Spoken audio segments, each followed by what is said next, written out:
Standby, 1010, investigated reported disturbance at Acer Plaza. 10-4 dispatcher, verify address. That's Acer Plaza, repeat, Acer Plaza.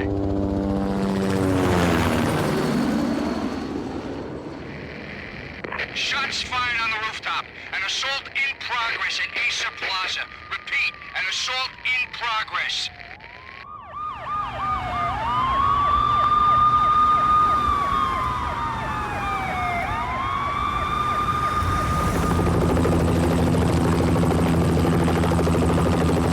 It's a war zone down here.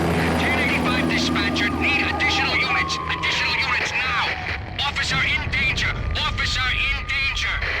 10-5, please repeat, 10-5, all units, emergency. Officer in danger, Acer Plaza, repeat, Acer Plaza, all units. They were all dead. The final gunshot was an exclamation mark to everything that had led to this point. I released my finger from the trigger, and then it was over. To make any kind of sense of it, I need to go back 3 years. Back to the night the Payne started. I was still on the force back then. NYPD, Manhattan, Midtown North Precinct, Hell's Kitchen. So when are you coming to work for me, Detective Payne? You'd make me work undercover in some hellhole. Sorry, Alex. Michelle and the baby come first. See? My last smoke. It's bad for the baby. That's you, Max. A regular Boy Scout. See, Alex? You're still on for poker Thursday night, right? Like taking candy from a baby. Life was good. The sun setting on a sweet summer's day, the smell of freshly mowed lawns, the sounds of children playing, a house across the river on the Jersey side, beautiful wife and a baby girl. The American dream come true.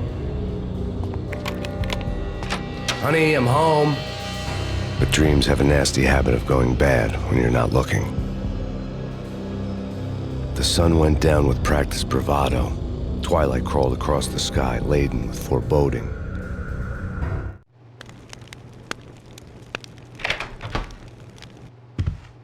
Michelle, honey, anybody home? I didn't like the way the show started. They'd given me the best seat in the house, front row center. What the hell?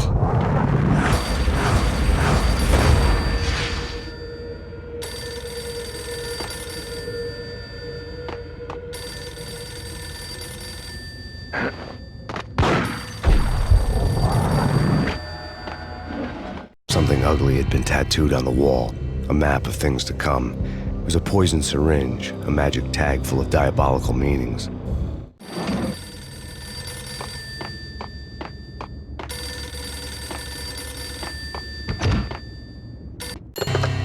Listen, someone's broken into my house. Call 911. Is this the Payne residence? Yes, someone's broken into my house. They're still here. You have to... Good. I'm afraid I cannot help you. Who is this? Hello?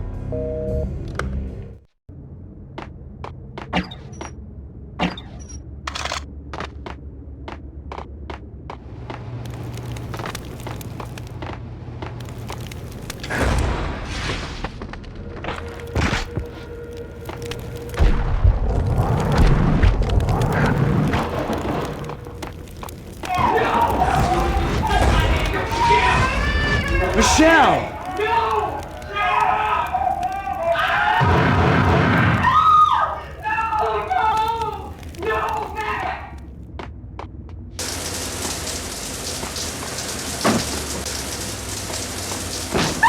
Michelle!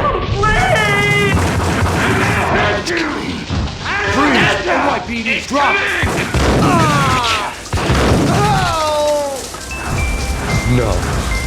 No, please, God, no.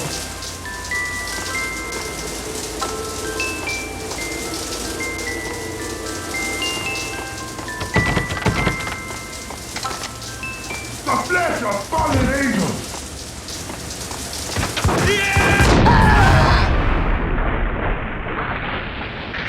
No, God, no, please, Michelle. Oh, baby.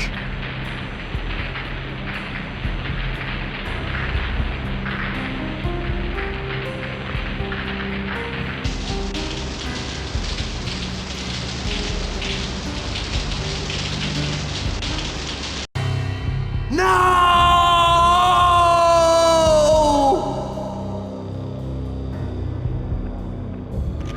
That was 3 years ago. Everything ripped apart in a New York minute.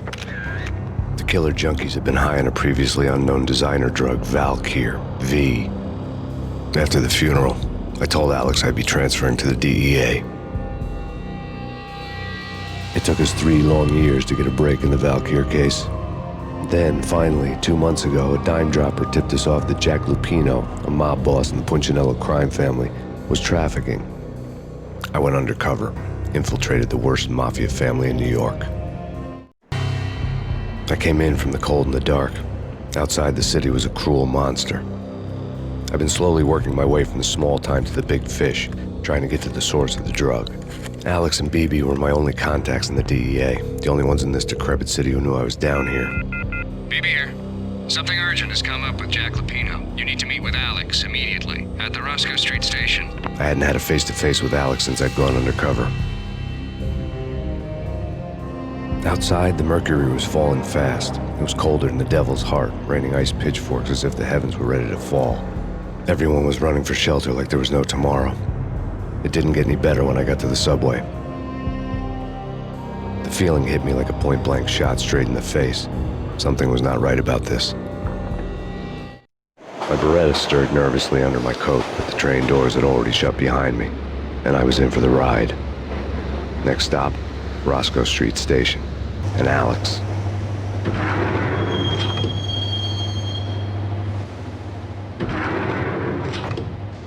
The station was drenched in gloom. Alex was a ghost, nowhere to be seen. I'd have to look for him.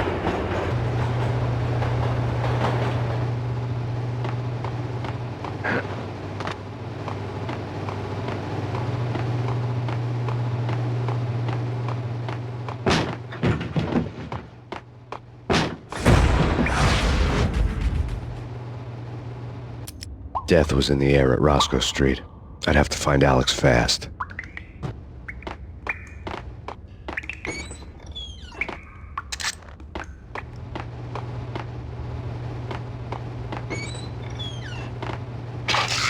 The pills would hold the pain back for a while. Wasn't Jake supposed to take care of this? He and Mickey are having too much fun taking care of the cop up there. Yo!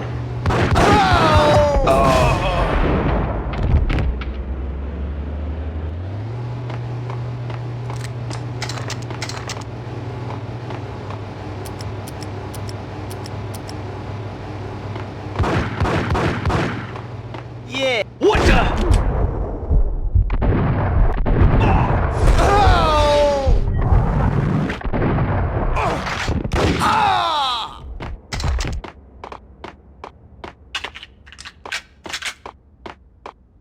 Yo guys, hey, we're getting around.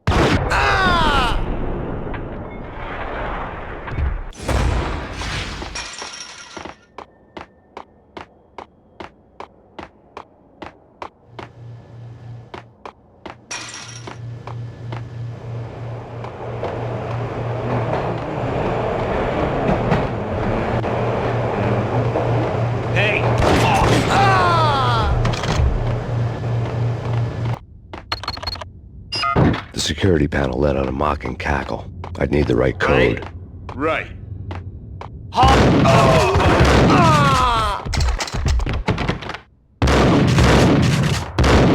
looking for Alex, I had ended up in the middle of a big-time crime operation. Kiss it.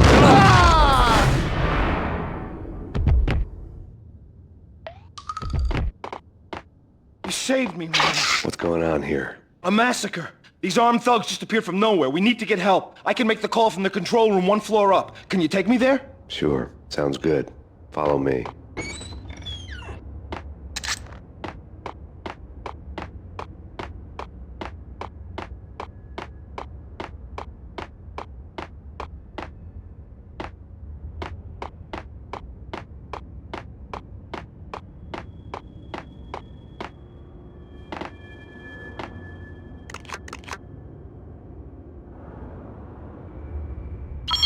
Home free. This way. What the?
Train lit up like a Christmas tree. Power was back on.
So much for being subtle.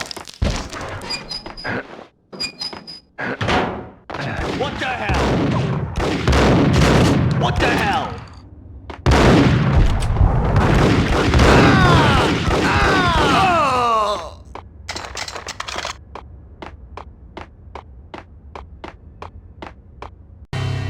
The rusty door led to an abandoned part of the station, closed off since the early 40s. Something big was going down at Roscoe Street. Maybe that's why Alex had wanted to meet me here. Maybe not. One way or the other, I was gonna find out.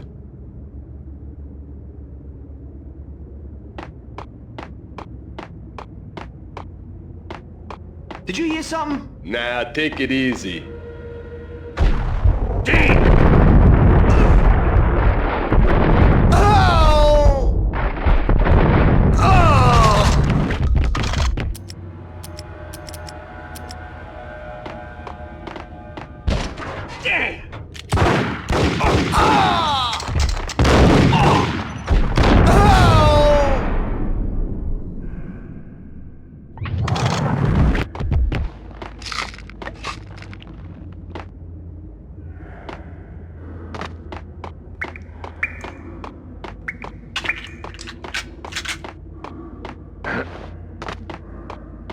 Like Lapino. Now that's spooky.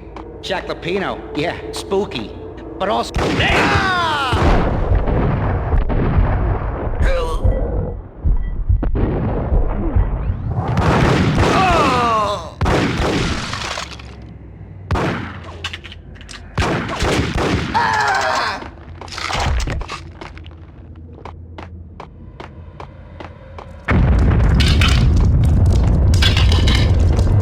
What the hell was that? Hold on here. Give me the detonator. What are you talking about? The detonator. I thought you'd bring...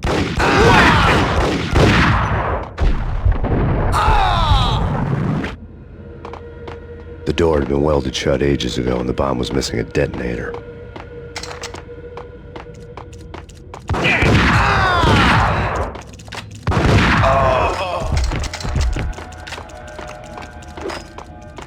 Okay, fellas. The police are on their way. New York's finest.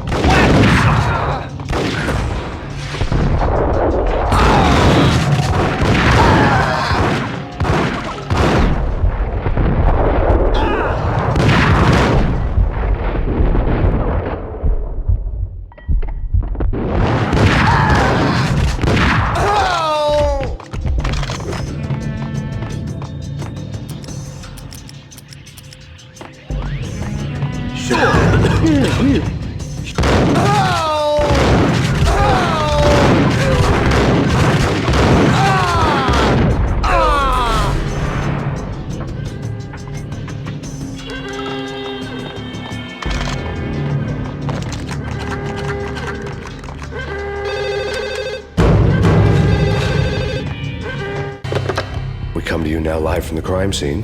Who is this? Right back at you. This is Deputy Chief Jim Bravura from the NYPD. You are to cease your criminal activities and surrender immediately. Sure thing, Jim.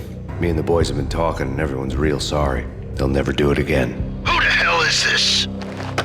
Being placed at the scene of a bank robbery wouldn't have tipped the odds in my favor. The bank robber's score lay on the table.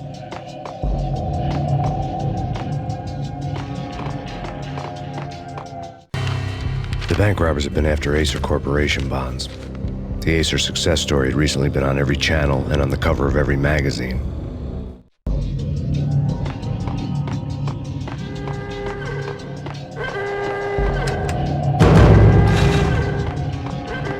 The bank robbers had left their tools on the table.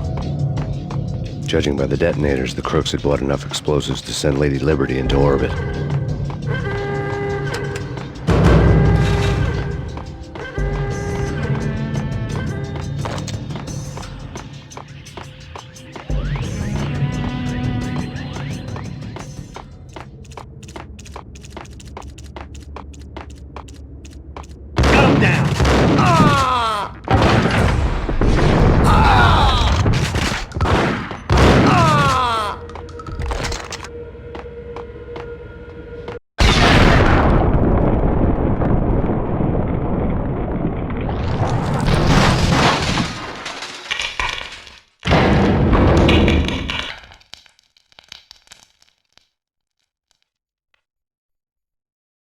Hold it!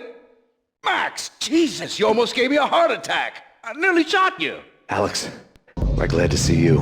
What the hell's going on? There are more corpses here than at the city morgue! It's an armed robbery, a tunnel job straight to the Roscoe Bank vault through the old station wall. Is this why? This is Lupino's gig? This is Lupino's doing? Lupino's men? Really? You sure know how to pick a place? Can you get through? No, it's locked. We gotta get out of here. If it's Lupino, it's... Alex? Alex!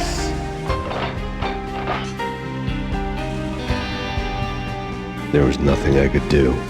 He was dead. I could tell by the empty, accusing stare of his eyes.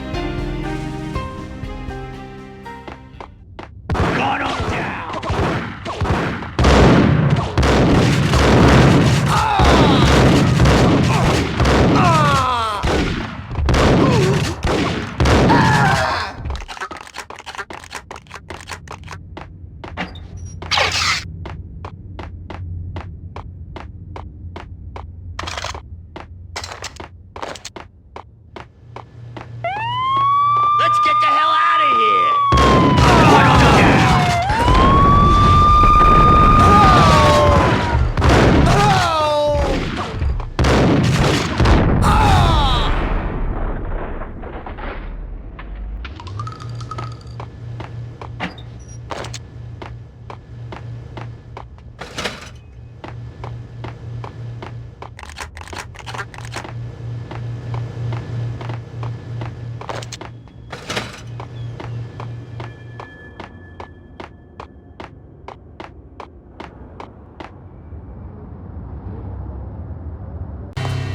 Alex had kept me relatively sane for the past 3 years. Now I didn't know how I felt. Somehow he had stumbled upon something big and ended up stepping on Jack Lupino's toes. Lupino ran his racket of sex, drugs, and contract killings from a sleazy hotel in a slum block of tenements. The NYPD was closing in. I could hear the sirens. Their wail was a crescendo. Lupino thought he could get us by taking Alex out and leaving me to take the fall for it. All he had gotten was my attention.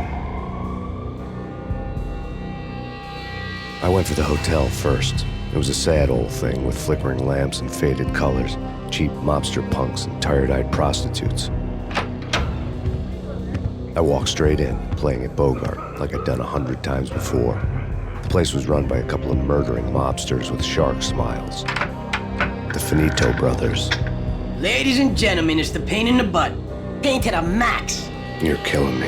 Did you make that up yourselves, or you get some wino downstairs to come up with it? Don't answer that. A rhetorical question. I got something for the boss. Lupino around? That kind of depends on who's asking. A friend or a junk squad plant. Don't answer. It's one of them, how do you put it, rhetorical questions. Lupino ain't here, but he said bye. Lupino wasn't in his cheap hotel. Instead, I ran into the Finito brothers. My cover had been blown, the door slammed shut behind me, and then I was dodging bullets like raindrops. Payne in the butt. Ha ha! Payne to the max. Junk squad pig. Got a ticket to Marble City for you. Eat first and lie you down. Look at that.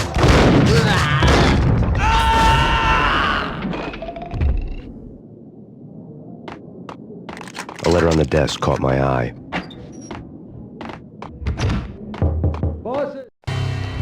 I had met Lupino only once. The gangster ran all his rackets through his right-hand man, Vinny Gagniti.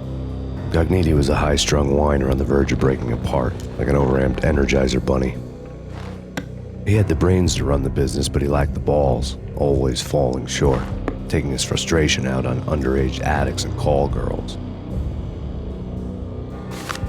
The V deal goes down at your hotel. Jack's exact words, quote, "Vinny, you're in charge of this one," unquote. Rico Muerte's coming to see it through. Anything goes wrong and everybody's gonna get dead, goes double for you. Treat this guy real good. Anything he wants, you give him. Don't screw this up or you're finito, finitos. A V deal meant added security, locked doors, and lots of nervous thugs with itchy trigger fingers. I'd seen nothing coming in, but that didn't mean it hadn't been there. Rico Muerte was a regular Kaiser Soze, a spook story told to keep the apes in line. 313. The Finitos had scribbled Muerte's room number on the note's margin. Everything all right? Bosses? Joey? Vigilio? You all right in there? They're not answering. Call the others. Tell them to come quick. Okay, but we can't wait for them. We gotta go in now. Bosses, we're coming in. There he is!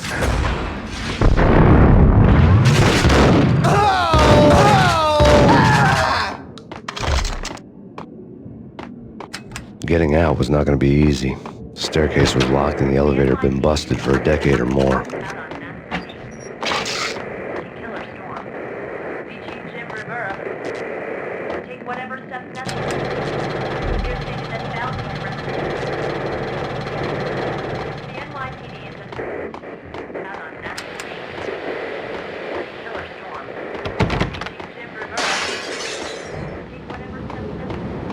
Yeah, something's wrong with the bosses.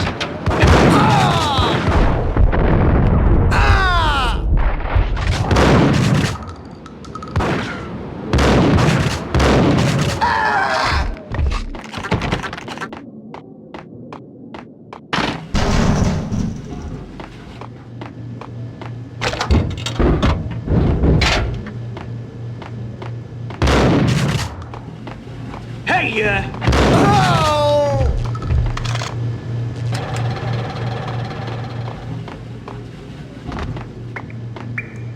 Previously on Lords and Ladies. Lady Amelia, Marquis Valentine asks for an audience. Thank you, Lawrence. My lady. My lord? And now... Yo! Brought to you in part by Acer Corporation.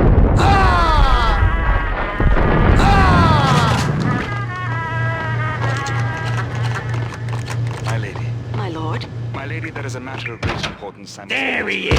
Whack! Indeed. On that distant forest path, there has been sunlight.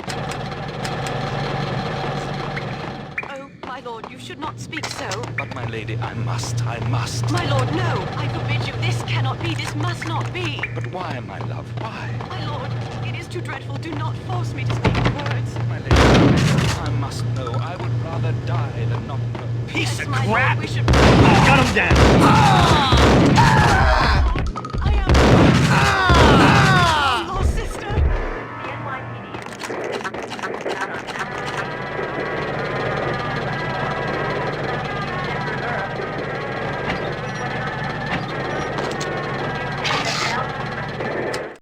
Tonight, the city's fight against the nightmare drug Valkyr took a turn for the worse as DEA Special Agent Alex Balder was found brutally slain at the Roscoe Street subway station. A suspect was seen leaving the site only moments after the shots had been fired, and the NYPD is currently in pursuit of Max Payne, a repeated felon believed to be armed and extremely dangerous. And now the weather. The worst winter storm in recorded history continues to pound the city. The NYPD. This party had been dead for a while. I couldn't say I was sorry I'd missed the show.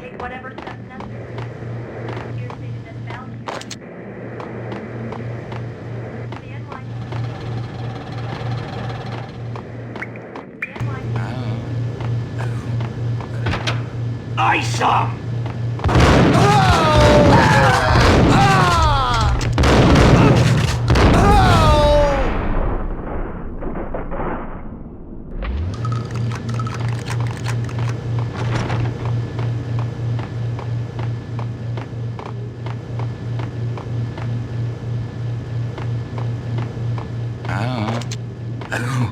I don't know.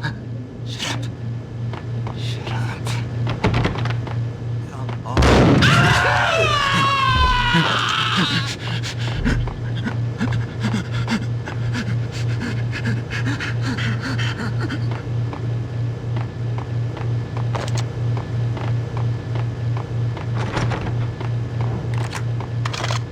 I'd found Muerte's room. Muerte had received a letter. Our investigation had turned up nothing to link Angelo Punchinello, the head of the Punchinello family, to Valkyr. All tracks had ended with Jack Lupino. The letter in Muerte's room was signed by the Don himself. It was the first hint that the Kingpin knew what was brewing inside his syndicate. The trouble you got into after the Chicago screw-up. The Punchinello family bailed you out. You have been waiting for a chance to pay us back. One of our trusted boys has a monkey the size of King Kong on his back. We need your special skills for backup on a major deal. Collecting evidence had gotten old a few hundred bullets back. I was already so far past the point of no return, I couldn't even remember what it looked like when I had passed it.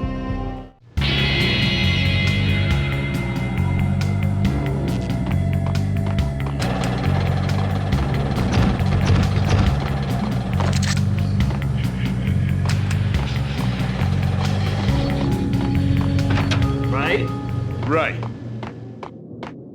Get him!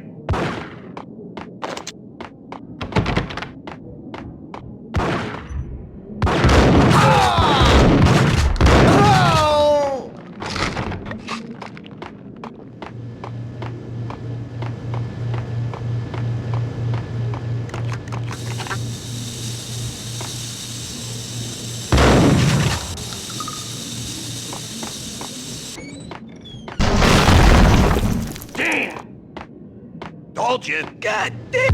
What the?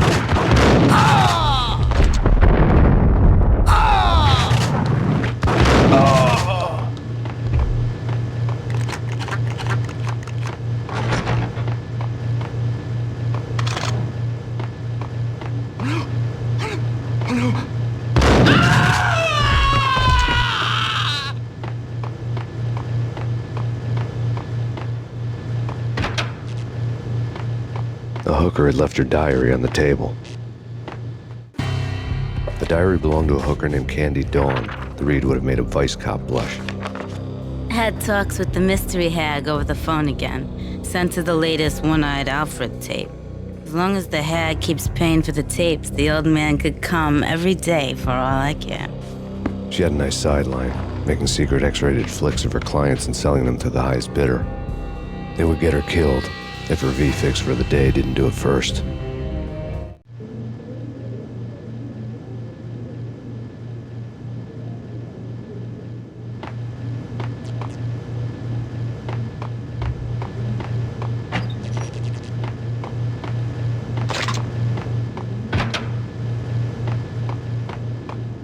Hey! It's him! Go get him! No, wait! You go get him! You go and get him!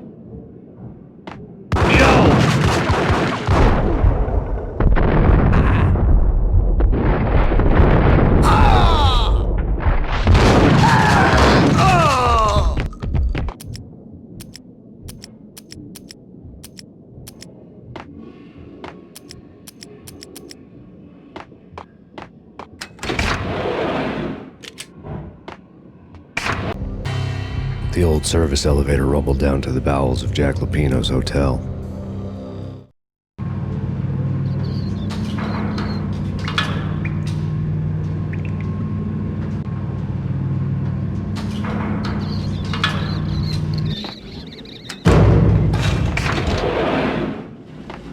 It was free. There.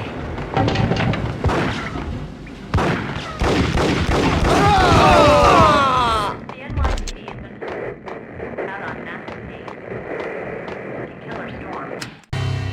A winter storm warning is in effect in the whole tri-state area, as both freezing rain and heavy snowfall continue.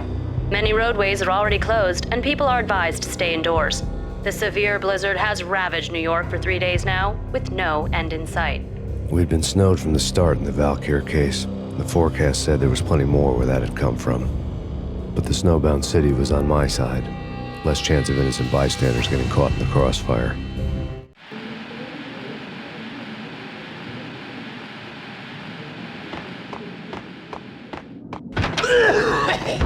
Got him down.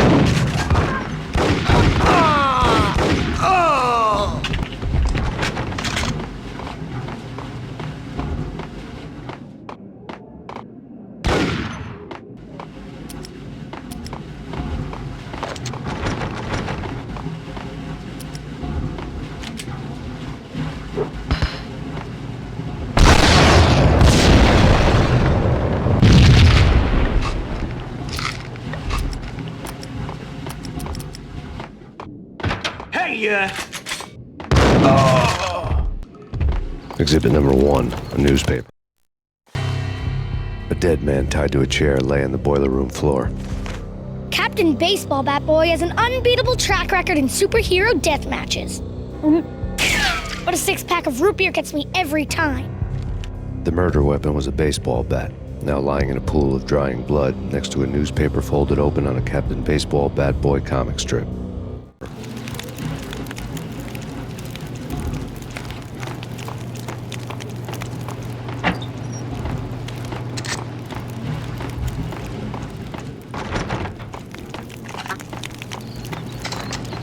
Take vampire movies. Why are they always... Get him!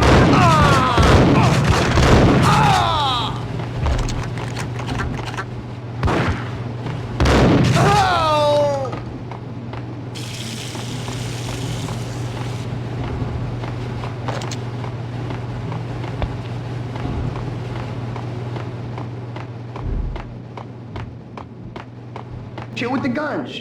Trust me, you don't want to piss Muerte off. Gentlemen, let's do business. Green for green. Cheers at green-eyed angels. Amen. There!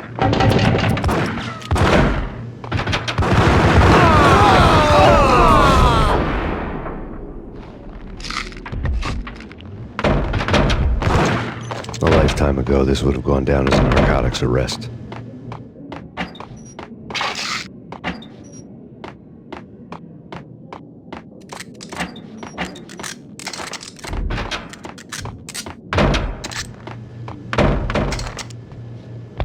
It was dirty money.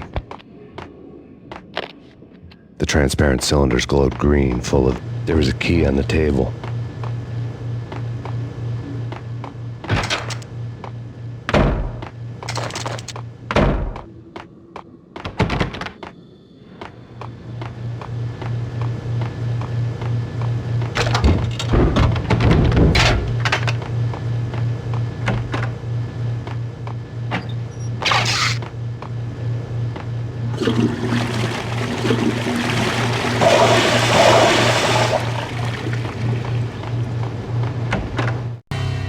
Two mad dog killers, ready to murder each other.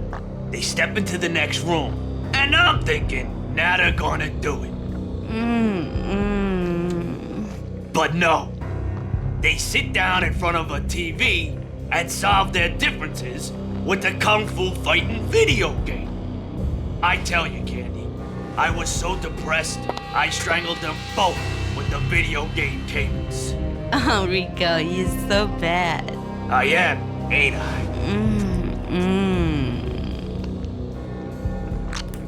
Rico Muerte, big-time hustler. Who the hell? It's that cop. Muerte went for his gun.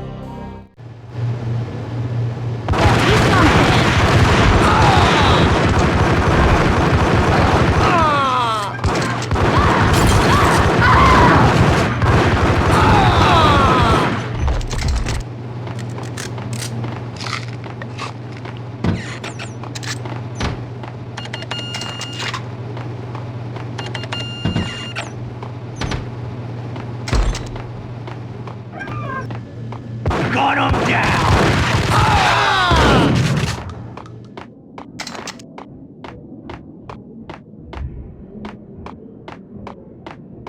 The antique switchboard. There was an old telephone switchboard in the back room of the reception area. The kind that made phone tapping child's play. It wasn't hard to picture a fat pimp sweating with headphones on, listening to his hookers talk dirty and fake orgasms over a web of party lines. The blood veins of New York. Right now, there was a different set of moans and groans going on. Boss, Corneli, this Max Payne. He came, started capping us. He killed him. Are you freaking kidding me? He's just one lousy cop. You better be freaking kidding me. Whack him. What's the freaking problem? Hello? Answer me. Hello? The word was out. A deadly virus released into the city's corrupt circulatory system. Something wicked this way comes. Max Payne at large. Word was still in use.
Turn around, walk away, blow town.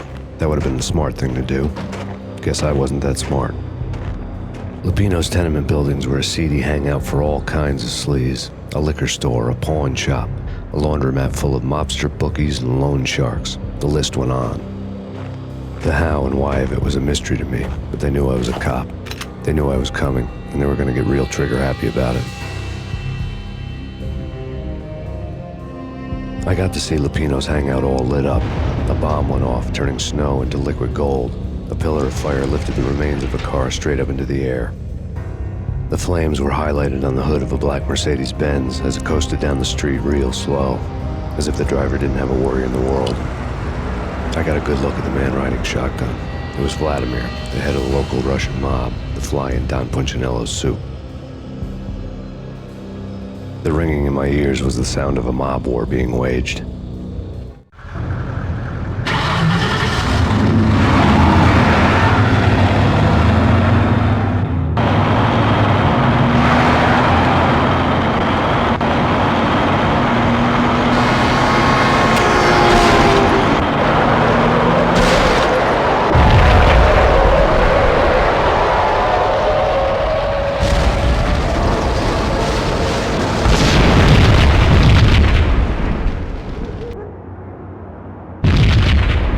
Another bomb exploded inside the closest slum building.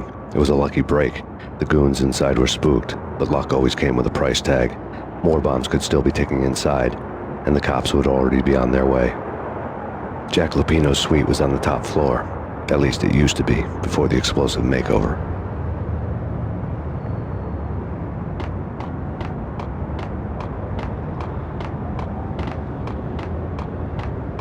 I don't know, man. I don't know about...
The whole building was rigged with explosives.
A beaten-up phone in the entrance hall was ringing. It could have been just a junkie in need of a fix, but it turned out to be something more sinister than that. Am I speaking to Mr. Payne? Who wants to know? My name is Alfred Woden. You must hurry. The police are on their way. Tell me something I don't know. They know you're there. How? And what's it to you? I will contact you again. The cops arrived, sirens singing in the off-key harmony of a manic-depressive choir. I had a few minutes while the SWAT team would go through their usual routine. By the time they busted in, I needed to be long gone. Max Payne, this is Deputy Chief Jim Bravura from the NYPD. Drop your weapons and come out with your hands above your head.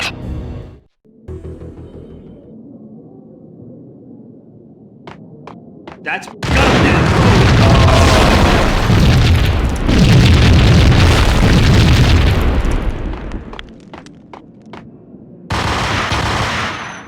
Someone had left a letter on the counter.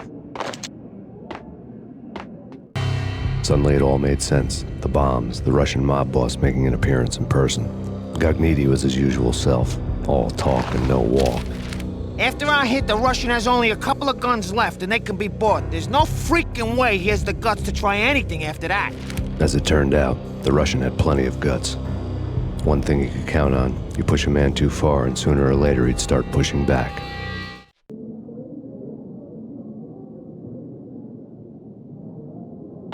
There was a key on the shelf.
The bombs had destroyed all the stairs up to Lupino's office. The alternate route led there by way of adjoining rooftops.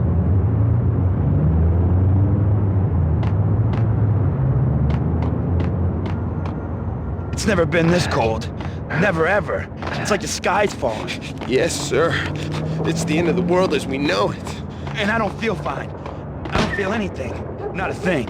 I'm freezing my butt off. To get to the roof, I'd need to get to the elevator through the locked door up ahead.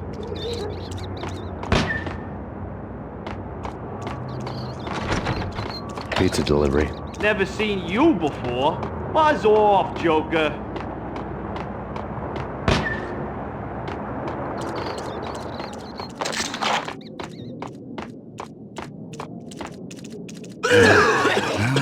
Max Payne.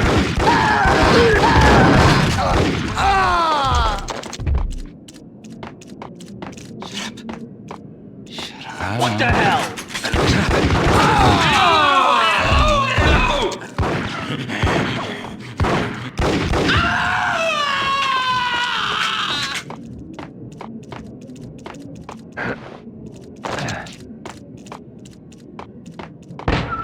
No, don't shoot. You know the clowns at the laundry? Me? No. You're no good to me then. What? No, the laundry, yeah. I know him, yeah. Get me in there. Okay.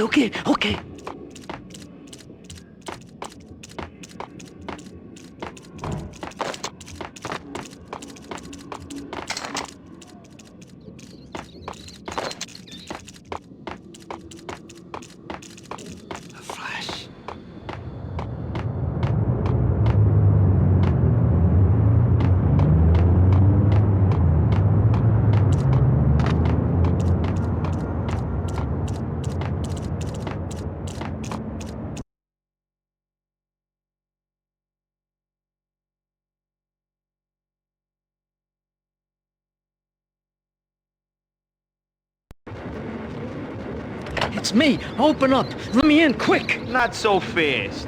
The password. John who? Come on. Okay, John Woo. All right. Come right in. It's a trap! Here he is!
New York City is in crisis tonight, with reports of Valkyr-related gang war in the streets of the Bronx.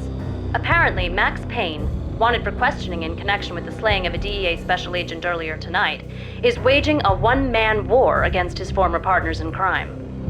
Among the listed casualties so far are notorious mafia members Joey and Virgilio Finito, as well as Rico Muerte, himself a fugitive from the law, and a suspect for several murders in the Chicago area.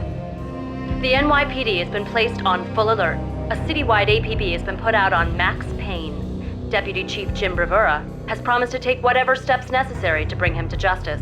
What those steps may be remains to be seen. For CNN TV News, this is Kira Silver.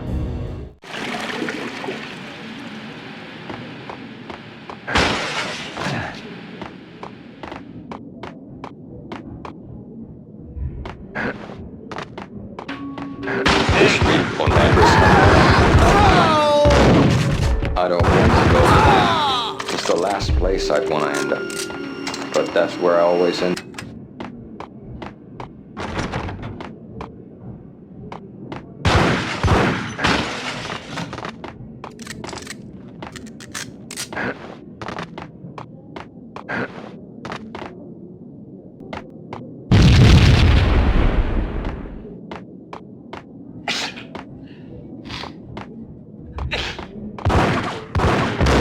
Red, blue, or green? It's always red or blue in the movies. So, green? No, not...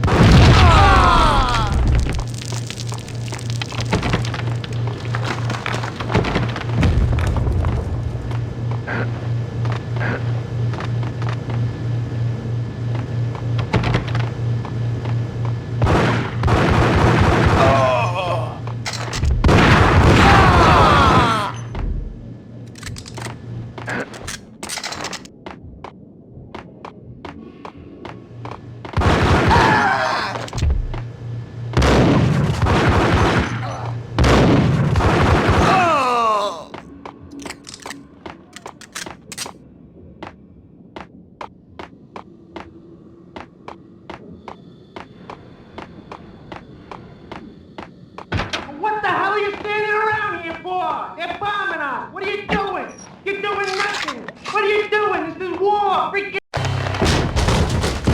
Vinny Gognitti, just the man I've been killing to see. Payne? Freaking Fed. I knew from day one there was something screwy about you. What do you think you're doing? You're a freaking cop. You ain't got squad on us. You can't just come in here waving your piece like it meant something. Yeah! Oh my God! Oh God, you shot me! Ah! You're dead, Payne! What the hell are you waiting for, you apes? Kill him! Kill him! With pleasure, boss. Gognitti bailed. I made like Chow Yun Fat.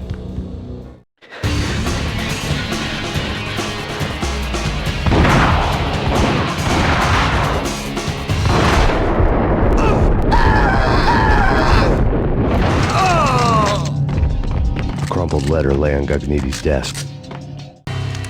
The letter was addressed to Don Punchinello, but Vinny had never had the nerve to finish it. Jack's gone voodoo. Just the other night, he shot Dino because he wanted to see what his brains looked like splattered on the wall. He's a freaking mad dog. We're running out of men and business fast. Gognitti had been living in mortal fear of his boss. Jack Lupino was a psycho.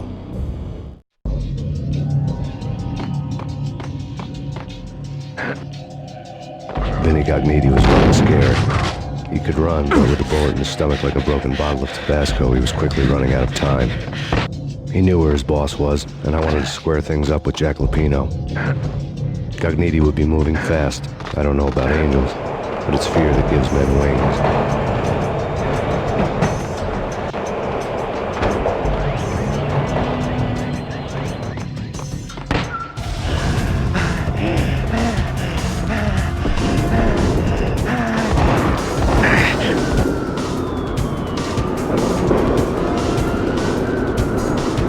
Gognitti hitched a ride. To catch him, I'd have to follow his lead.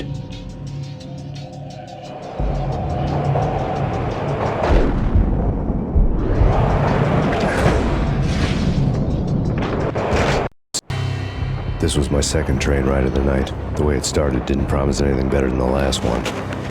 Freezing wind tearing at my face like sandpaper and razors, ice hard and slick under my hands and feet. Somewhere in the background, the wail of sirens, the city howling after me.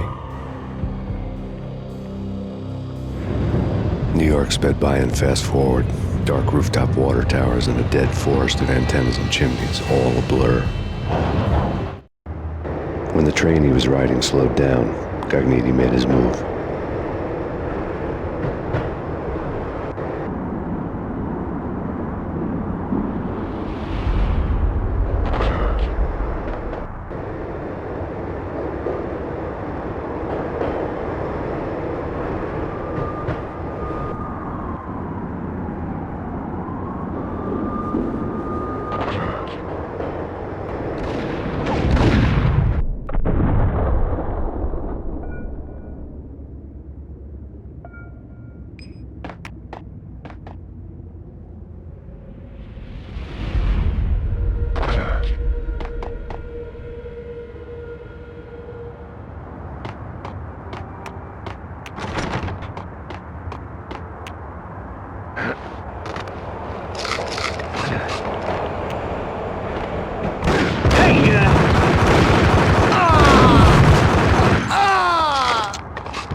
No problem.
Hey!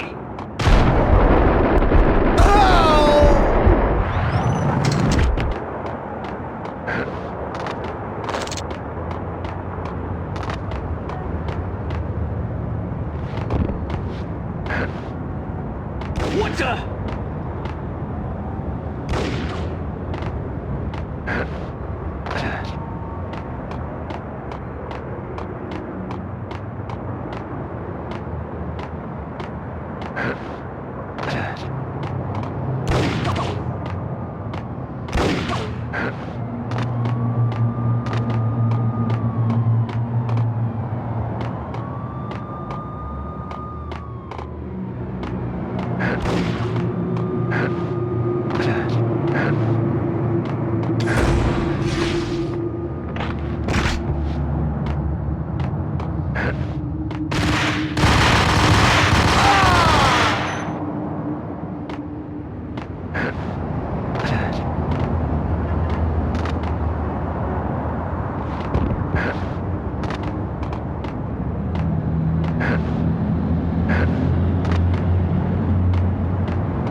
We're gonna be rich!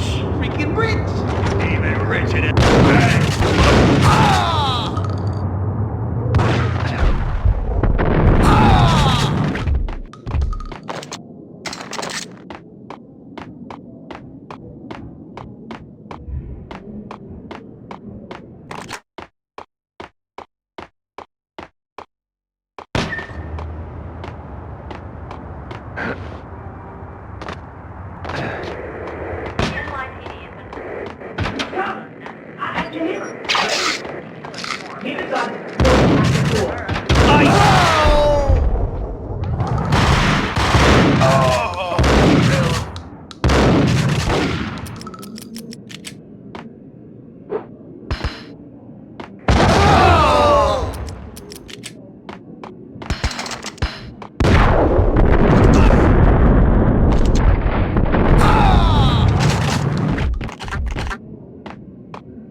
Open, goddammit! Payne! I'll kill you, you lousy freaking cop! Gun him down!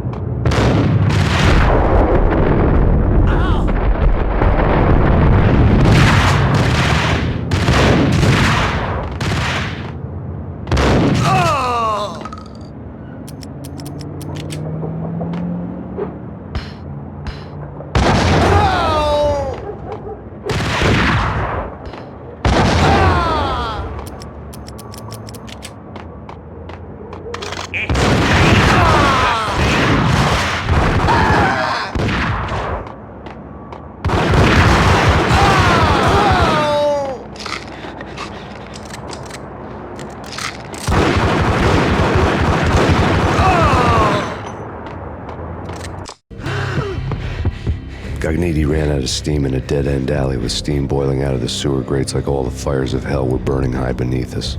It was shakedown time. Where's Lupino? Screw you! Bad start, Vinny. Police brutality! I rate pretty high on that. You can't just hurt me in cold blood? Just keep telling yourself that. Listen good, Candyman. I'm not gonna be anybody's fall guy. I want to know where your boss is hiding. There was no glory in this. I hadn't asked for this crap.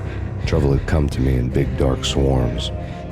The good and the just were like gold dust in the city. I had no illusions. I was not one of them. I was no hero. Just me and the gun and the crook. My options had decreased to a singular course. I'll tell you, just don't hurt me no more. Lupino's at Ragnarok, the nightclub. Book me. Take me in the whole minute to freaking jail, just don't hurt me. Your rights will be ready at your funeral. Ragnarok was Lupino's private nightclub, a den of drugs built into an old theater. I knew what waited inside. V-head junkies ready to explode in random acts of senseless violence, and Lupino's goon squad, the worst stone-cold killers this side of hell. Ragnarok was as inviting as a headache, flickering and flashing to a machine gun beat. The belly of the nightclub was a gothic theme park that began with bondage games and led to the nasty stuff from there. As subtle with its dark message as a cop-killer bullet through the heart, like father, like son, just like Jack Lupino.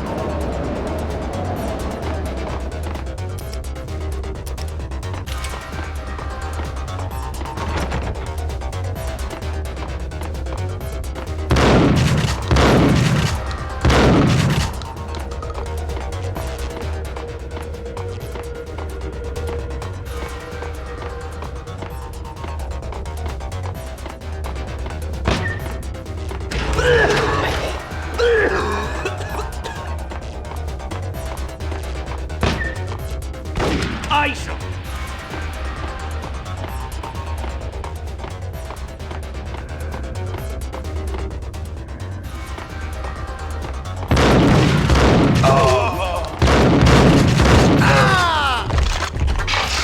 The book had never been a bestseller.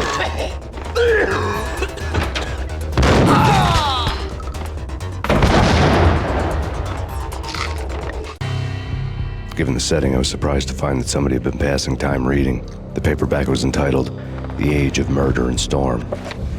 The blurb on the back mentioned Norse mythos and Ragnarok, the end of a Viking world with a terrible winter that covered the earth in ice, when vile crimes were rampant and all humanity lost. I could see how somebody impressionable might get it into their head that we were at the end of time. I was also beginning to see what the nightclub and its owner were all about.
Books on the occult had been piled.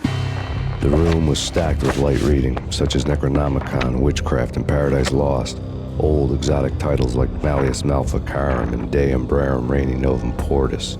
Books with pentagrams on their covers, all dealing with the occult and the infernal, lying between stacks of horror videos and a couple of Ouija boards. The only thing I could take seriously was the thought of Lupino taking it seriously. He had been spending a lot of time getting intimate with the guy downstairs. Held on the table.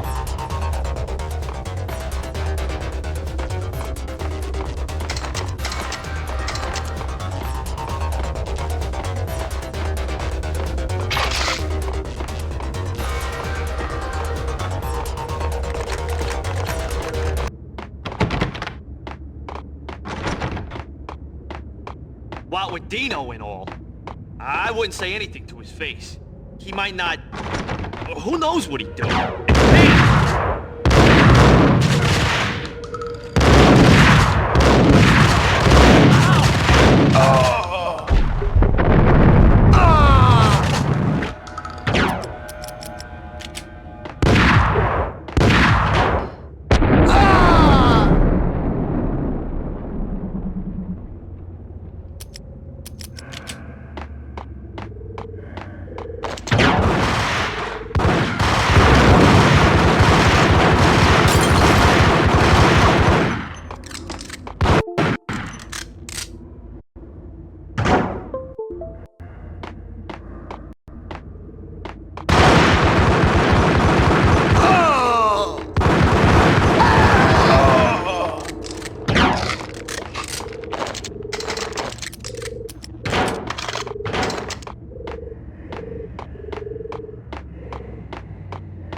Hold it! Ah!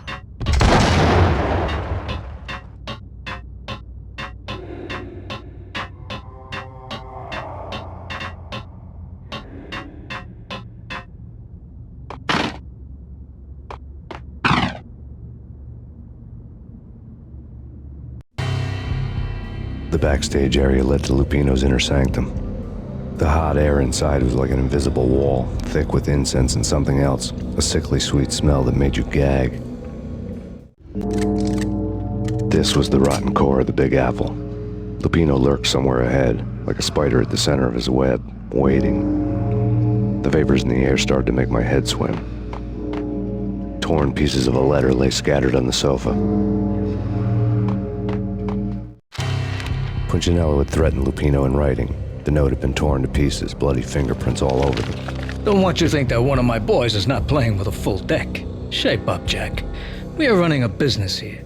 I'd hate to send the trio to strong-arm you. The trio were the Don's notorious henchmen. It was obvious that Lupino hadn't been intimidated by the threat. Lupino's notes covered the table. Jack Lupino was crazy, all right.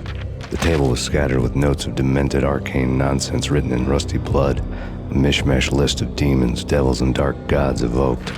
Beelzebub, Asmodeus, Baphomet, Lucifer, Loki, Cthulhu, Lilith, Hela, blood given to you all.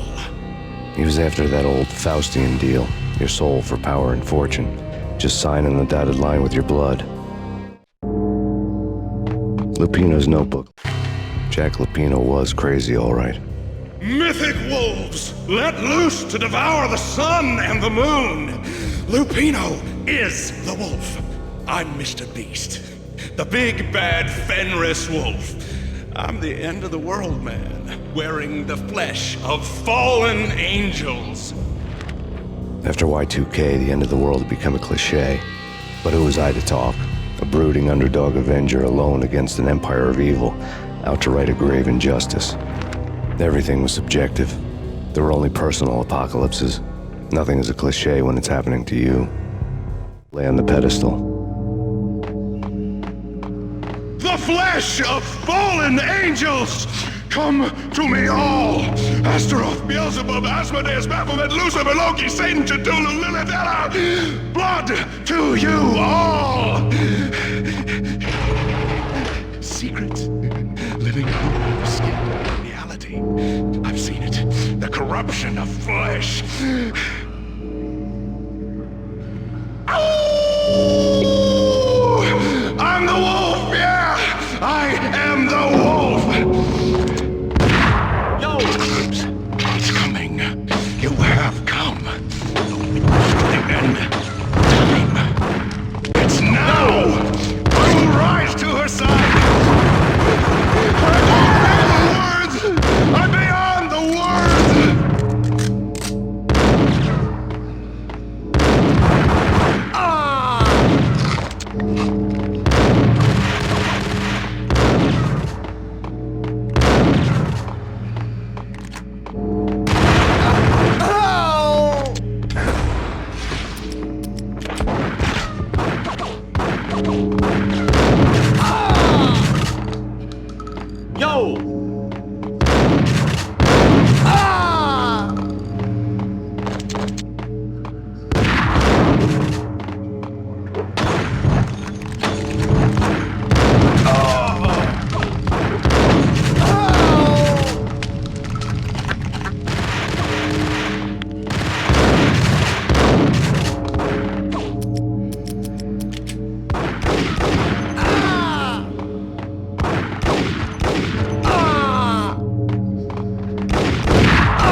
I had known there'd have to be a catch in it somewhere, and this one was the Empire State Building of catches. Lupino was pumped up and dying to go 15 rounds with a mutant alligator. And then he started this spooky monkey talk, straight from a bad dream. Mine. I have tasted the flesh of fallen angels. I've tasted the devil's green blood. It runs in my veins. I've seen beyond a world of skin, the architecture of blood and bow and arrow. Death is coming! She is coming, and hell follows with her. This is the twilight winter. I am ready to be her son. Her time is now, and all who stand in her way must die!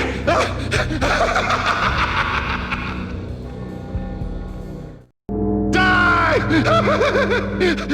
You'll die! You'll die! Now!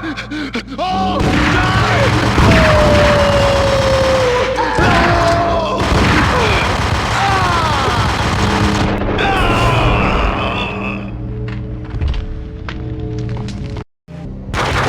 When Lupino finally went down, I wanted to make real sure he'd stay that way. V was a bad monster. Turned them into friggin' zombie demons from outer space. I think he's dead already. Huh? And that's when it happened. But dead or not, you've got the wrong guy. In stepped this knockout femme fatale holding a gun to my face. I returned the favor. Lisa Punchinello. Lisa Punchinello was the Don's wife. Mona Sachs. Lisa's evil twin. Your safety's off, evil twin. You might hurt someone with that gun of yours. Lisa's the damsel in distress. I'm the professional. I'd blow you away without batting an eye. Sure, and you can check out my credentials splattered all over this joint. Jack couldn't have framed you. Not the state he was in. We're after the same slime bag.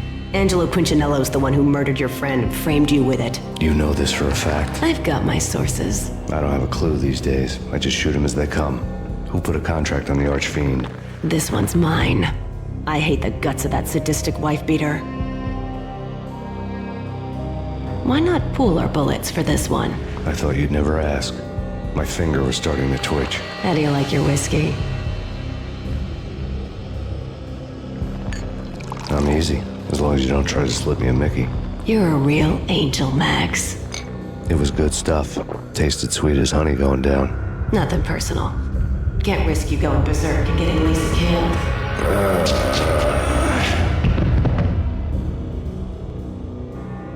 The nightmare was always the same. Violent shapes moving in darkness, old and ugly. The killer's mad laughter was a riddle filled with wicked innuendo. Somewhere, the baby was crying.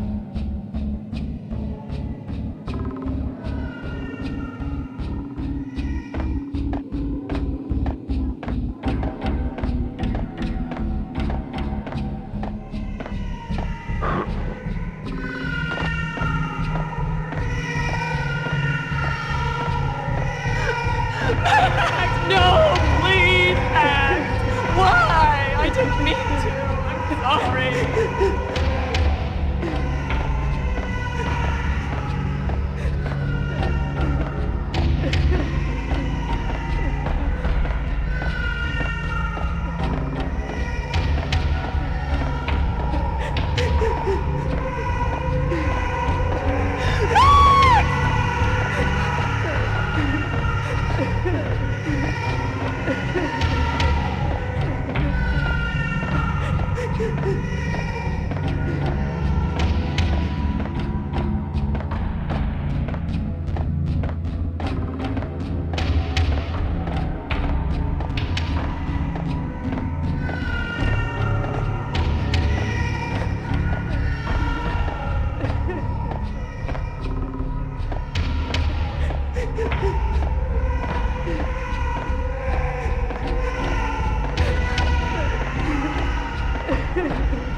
should have known it when we found you snoring next to Lupino's corpse. A comedian, huh? The pictures were... Alex and I had a few moments of glory between us. Crime-fighting comrades, the best in NYPD DEA collaborative team. Good-hearted macho bullshit like that. I would have given anything to have him here as my backup. No such luck. No luck at all. Filled with good old times.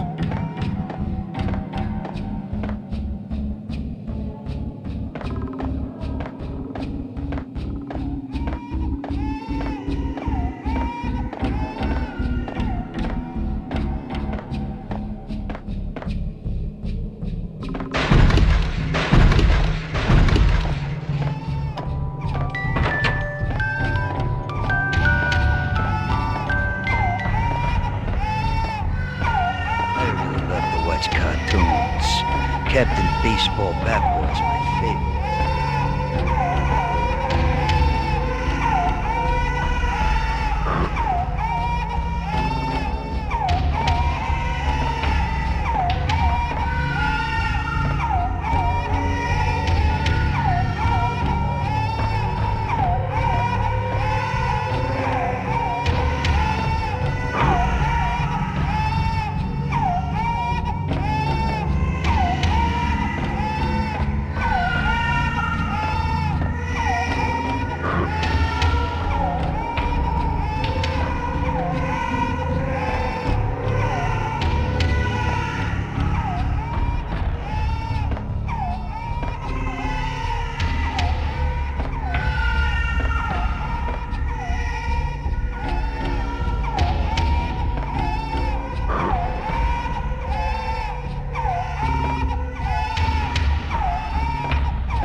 No, please, God, no.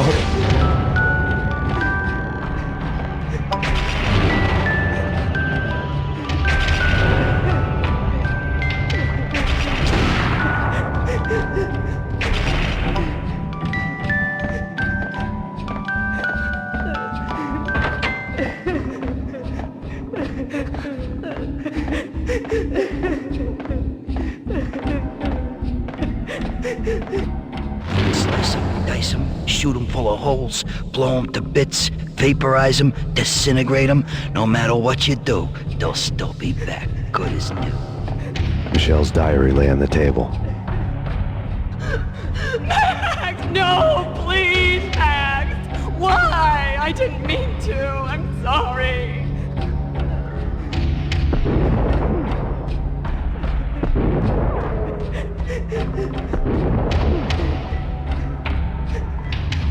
Murderer! You killed her! Nothing like that ever happens in the real world.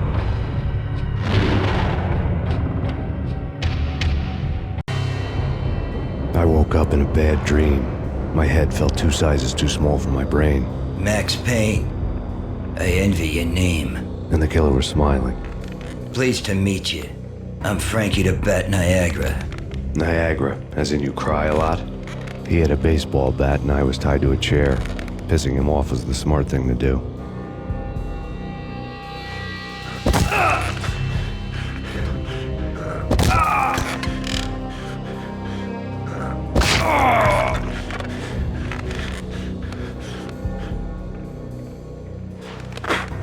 Nothing wrong with a little laugh now and then. Take me, for example. I love to watch cartoons. Cartoon violence is a fascinating thing. Let's take a break. I need to take a leak and maybe grab a cold one at the bar. Don't worry. I'll be back to finish this off. And then, it's checkout time. You play, you pay, you bastard. He swaggered out, and the door clanged shut behind him, locks clicking into place. Everyone makes mistakes. Mine hadn't been to crack jokes about the goon with the bat. He'd have cracked my skull regardless. It hadn't even been to trust a girl with a gun. I had blindly gone after the first bad guy on my hit list when I should have been aiming further up the ladder, at the head of the Punchinello family. I couldn't bring myself to be pissed at Mona. Guess I had a soft spot for a pretty face.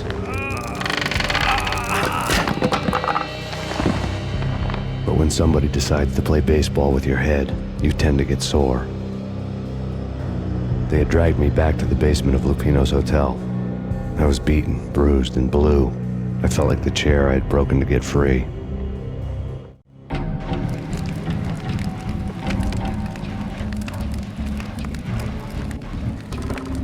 All I had was Niagara's bat, sticky with my own blood.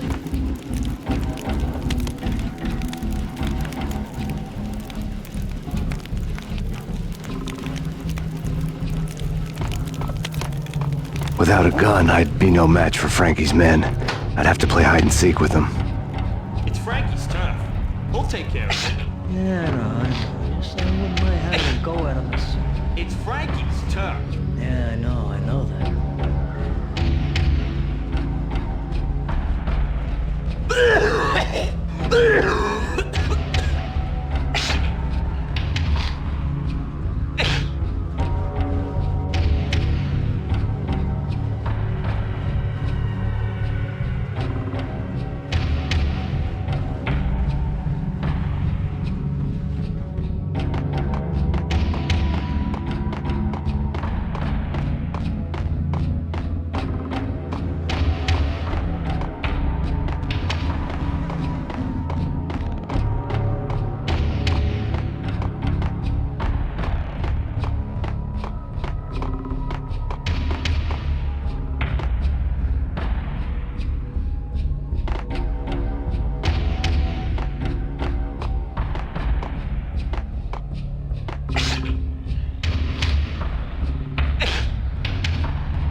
Payne!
Things were fast going from bad to worse. The The men in blue had come and gone. They had decorated the place with chalk outlines and tied it together with yellow tape. The cops who had stayed behind were dead. Frankie, his boys, and I had the place all for ourselves.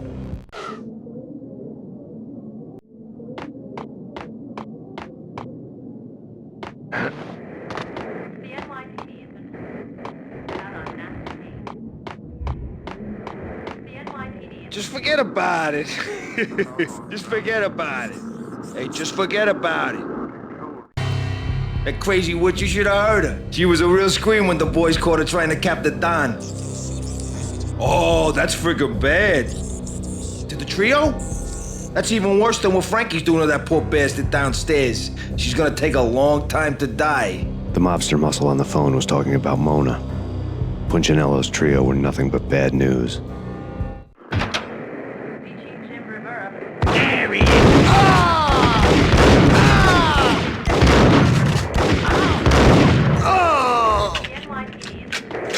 More evidence that Punchinello didn't like me much. The fact remains that all the victims so far identified in the Ragnarok shooting have been known criminals, many of whom had large doses of V in their blood. Reliable sources say that Max Payne was also among those killed, although no body has been recovered at this time. Reliable sources. That meant somebody thought the Mafia had me, didn't want the cops snooping around anymore. The body would be delivered to them barely recognizable. Case closed. Don Punchinello had the power to be that reliable source, which was no news, but his news was old news. Framing me hadn't been enough. Don Punchinello had put a hit on me. He wanted me dead, and it had been important enough for him to give written instructions to Frankie about it. Max Payne should die like a dog for the trouble he's caused. Frankie, I know I can trust you to give this matter the dedication it needs.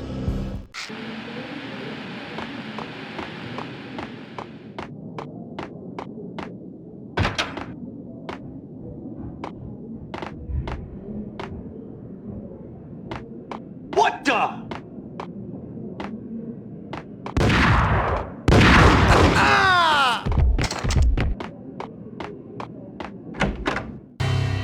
The hotel bar was fast developing quite a history.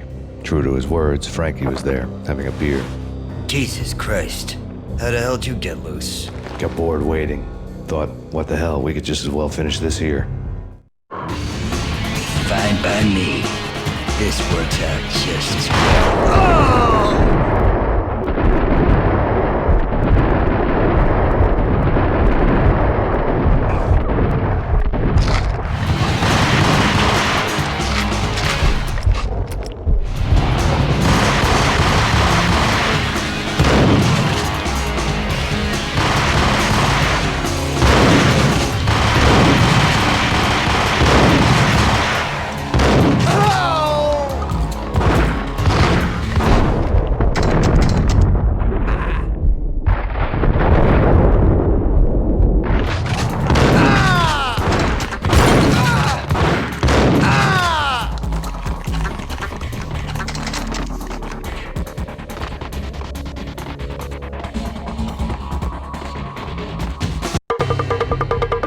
Thank you. You've been a lovely audience. Had enough? I don't play with girls anyway. Unfair! I spotted the tail as soon as I left the hotel. A big black Mercedes. I had seen the car before. That time it had heralded impressive explosions. Vladimir was back. Bang. You're dead, Max Payne. I might have laughed if I remembered how. What's this supposed to be? Cops and robbers? Look, you want something with me? Get in line. Peace, man. Relax. You know you are a real news item. Armed and dangerous. I am going to make you an offer you can't refuse. I've always wanted to say that. It's a bum rap. I've been framed. That's a moot point. Whatever you did or did not do, I'm sure you had good reason for doing it. Want to hear me out? I'm listening. Punchinello messing with V is bad for business all around. But that's not all. There is this guy, Boris Stein, used to pull jobs for me. He's the captain of the cargo ship Charon. Now the bastard turncoat has gone over to the other side, Punchinello's. The ship's loaded with high-res hardware, guns, my business. If Punchinello gets hold of that cargo, he's won and I have lost. And you'll have your work cut out for you. If you want to get to Punchinello, you'll need heavy-duty persuaders. I am just the man to get them for you. Change the ship back under my flag, maybe pop 2 in the traitor Dime's head while you're at it. You'll get enough guns to start the apocalypse. You in or out? Let's get this show on the road. Vladimir was one of those old-time bad guys with honor and morals, which made him almost one of the good guys. None of us was a saint. The Brooklyn riverfront was a maze of rusty containers, sharp-boned cranes looming up from the snowstorm. On a night like this, you couldn't help but think of the dark army of dead men sleeping with the fishes, cement shoes in line. No Minotaur lurked in this labyrinth, but somewhere out there, on the clanking deck of his cargo freighter, the skipper of the Chiron was waiting, like the ferryman of the River Styx.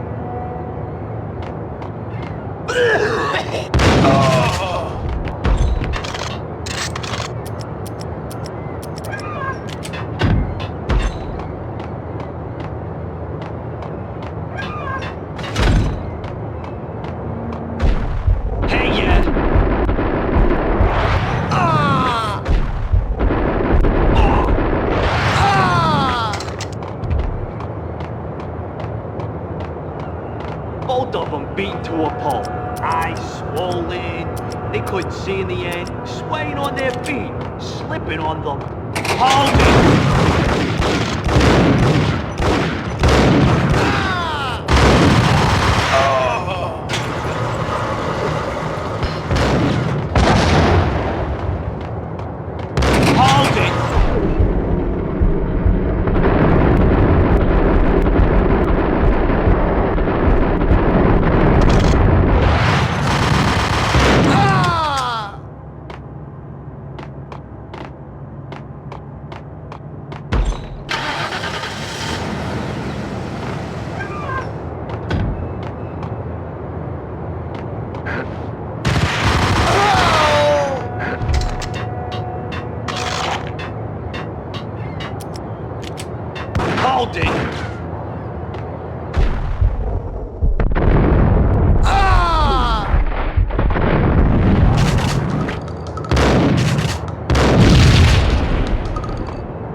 Oh? Rico Muerte? This way.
I doubted the letter was a receipt.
I had found Boris Dime's ship.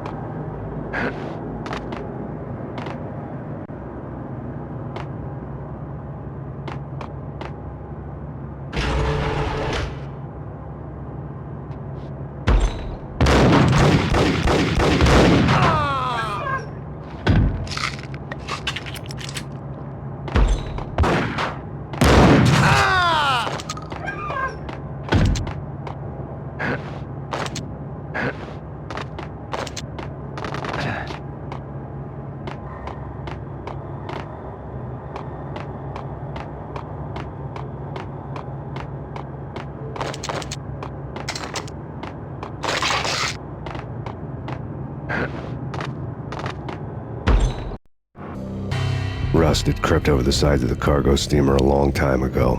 Boris Dime would be on board. I'd have to smoke half of his crew to even get near the gangplank. The guns were probably being kept in the hold, buried amidst the rats and oily water.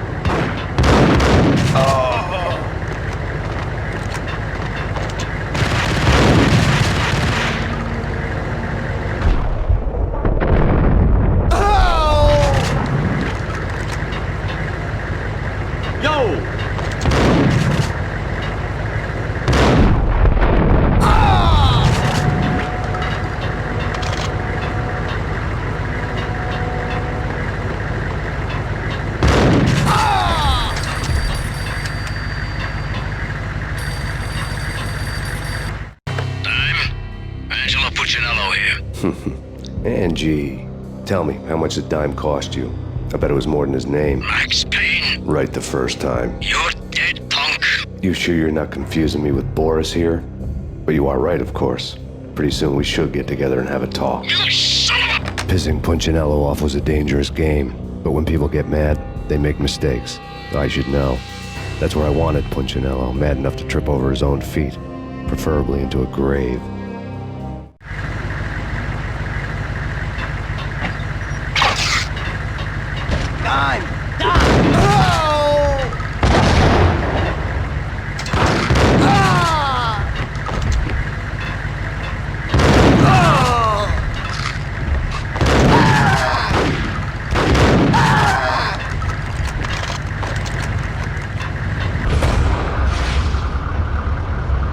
Tell the devil that Dime sent you.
Did you get everything you need? Check.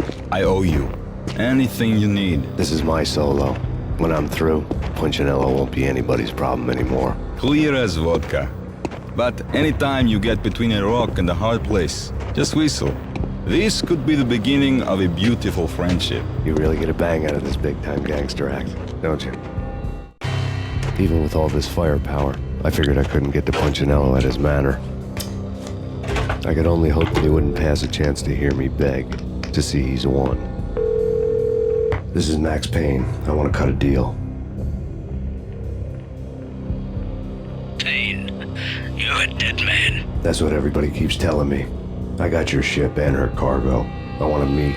No pain, no gain. Capiche? You know my restaurant? Yeah, I know it. Wow. Punchinello's restaurant had seen better days. Snow was falling like ashes from post-apocalyptic skies, but that was outside. Things would soon get hot in the Don's restaurant. I knew it was a long shot, Angelo Punchinello actually showing up, but there was no crime in hoping.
Get me.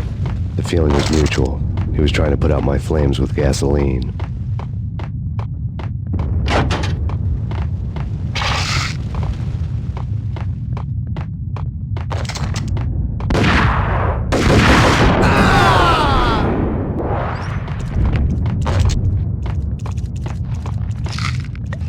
The mobsters have been guarding a real treasure. The way out of this place. Son of death!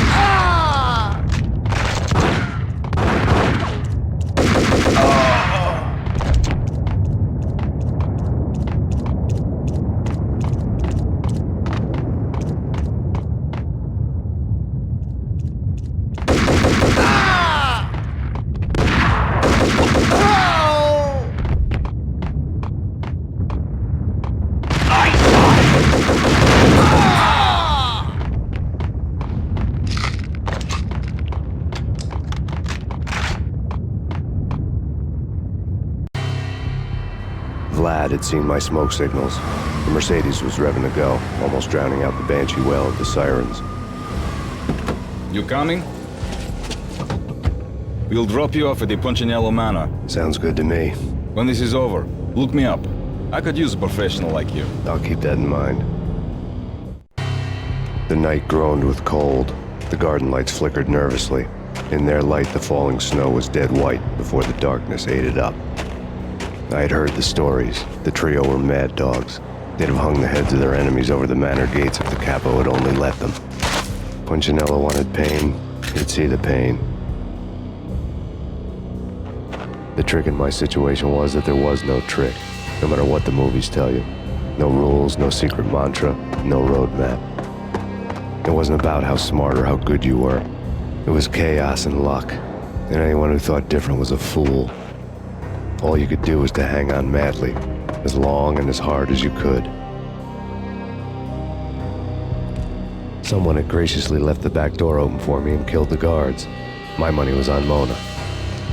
I knew the trio would be standing between me and Punchinello. I had read their rap sheets, thick as phone books. No one would be walking out of here alive. The numbing cold of the broken night had followed me in. Upstairs, the trio tangoed down the manor halls to the silent rhythm of their murderous hearts, the blood of their victims rust on their lips.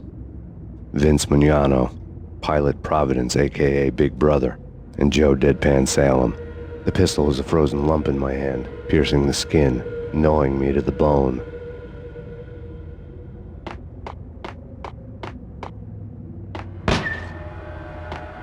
In death, the thug... Someone hadn't enjoyed the Don's hospitality. Someone with a flair for the dramatic. Someone who had let herself out of a locked cell and past a couple of armed guards. My thoughts were on Mona again.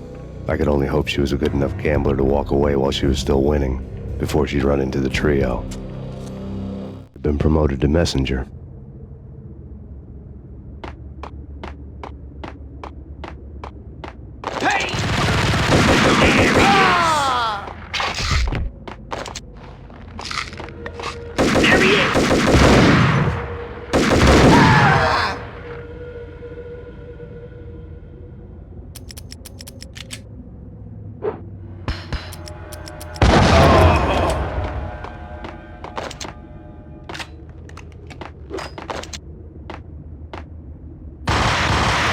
It's Payne! Someone get the guys from upstairs!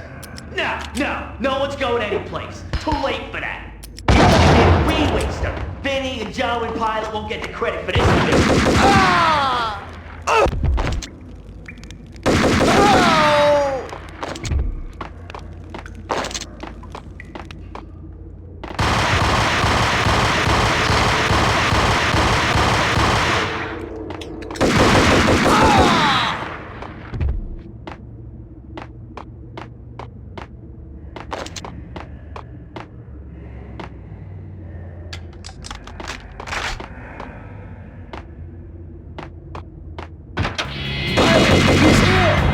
It didn't take me long to run into the trio.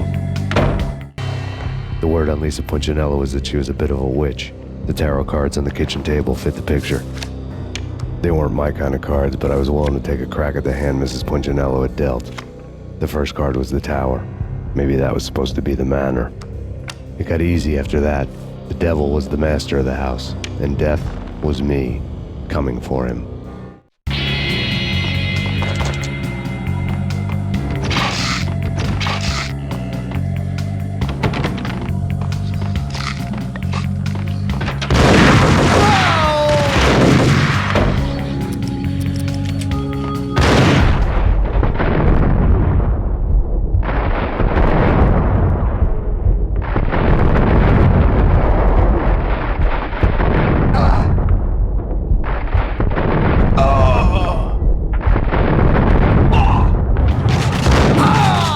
One down, two to go. Yo!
Payne's here!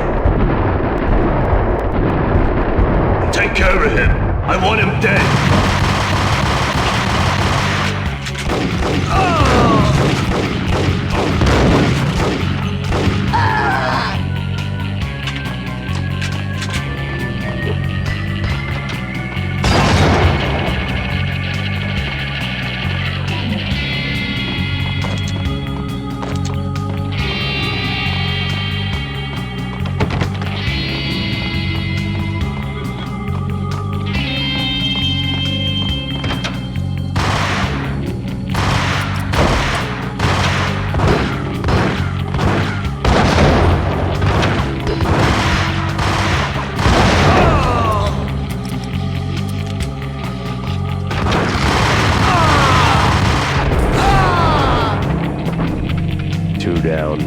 time to go.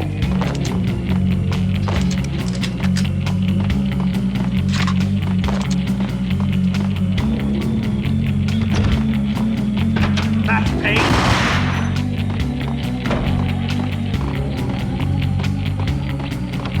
No stopping him! This will. This will stop anything. Take cover.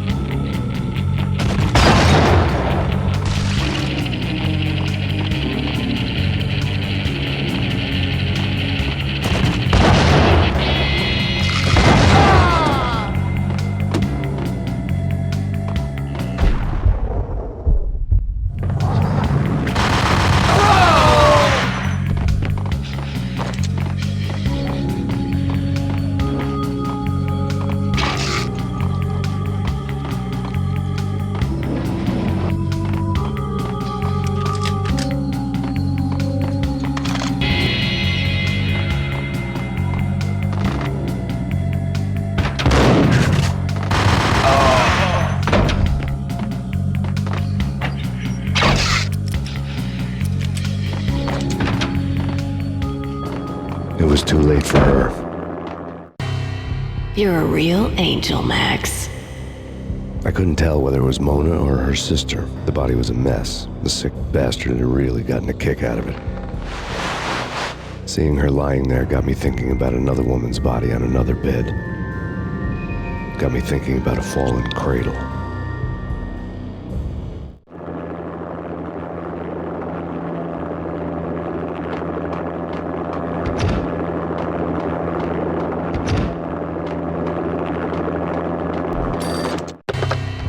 Max Payne. Talk to me. Alfred Woden. You've got company. An armed helicopter just landed on the manor grounds. You must hurry. The more the merrier.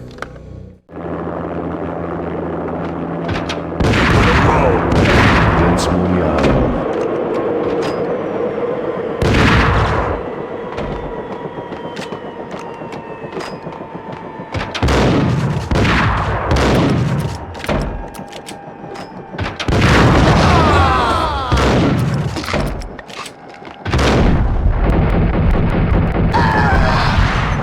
Punchinello's trio was done for.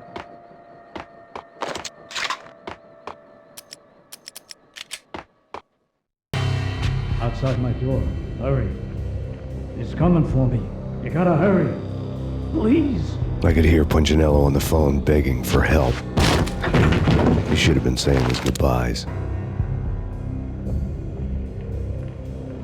Punchinello was a pushover. The moment I stepped into the room, he folded like a deuce before a royal flush. No, wait. I was just doing what I was told. I couldn't refuse. She's someone high up. Government, maybe. I don't know. He was trying to buy more sand for his hourglass. I wasn't selling any. No, I told him not to.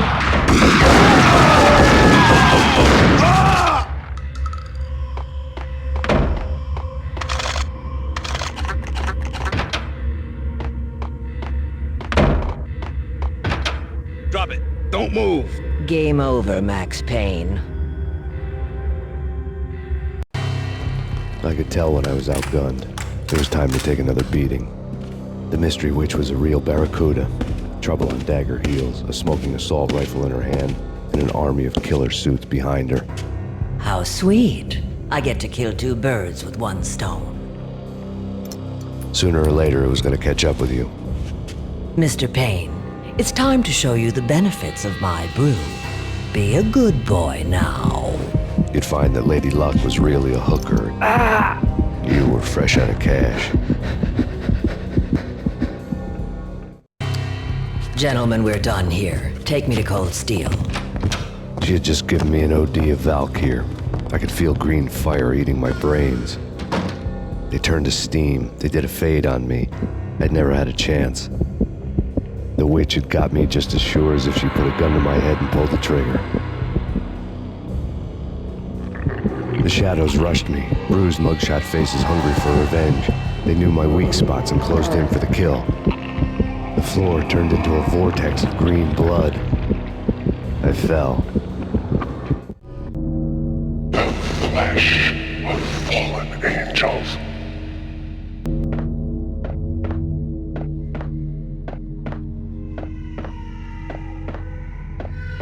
Who's there?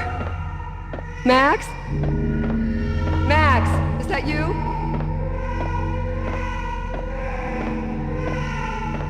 Max? Where are you, Max? Please. No, please, Max, no. I'm sorry. Please don't, Max, no. No, please, God, no.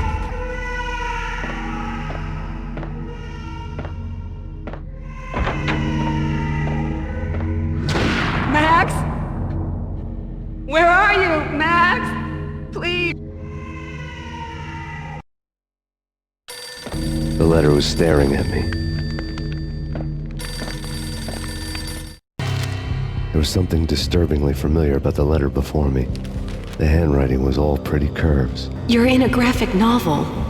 The truth split my skull open, a glaring green light washing the lies away.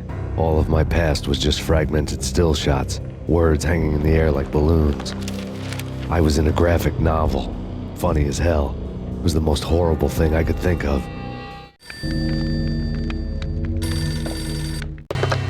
Bartender is shiny stuff and dreams are made of stooped necromancers. He sings like a banana wrist, having strayed too close to the constellations on their shaved skulls. It was a bad line in a prank call. Someone spouting insane babble. I couldn't make sense of it. But I had an overwhelming sense of deja vu. The caller's voice sounded oddly familiar.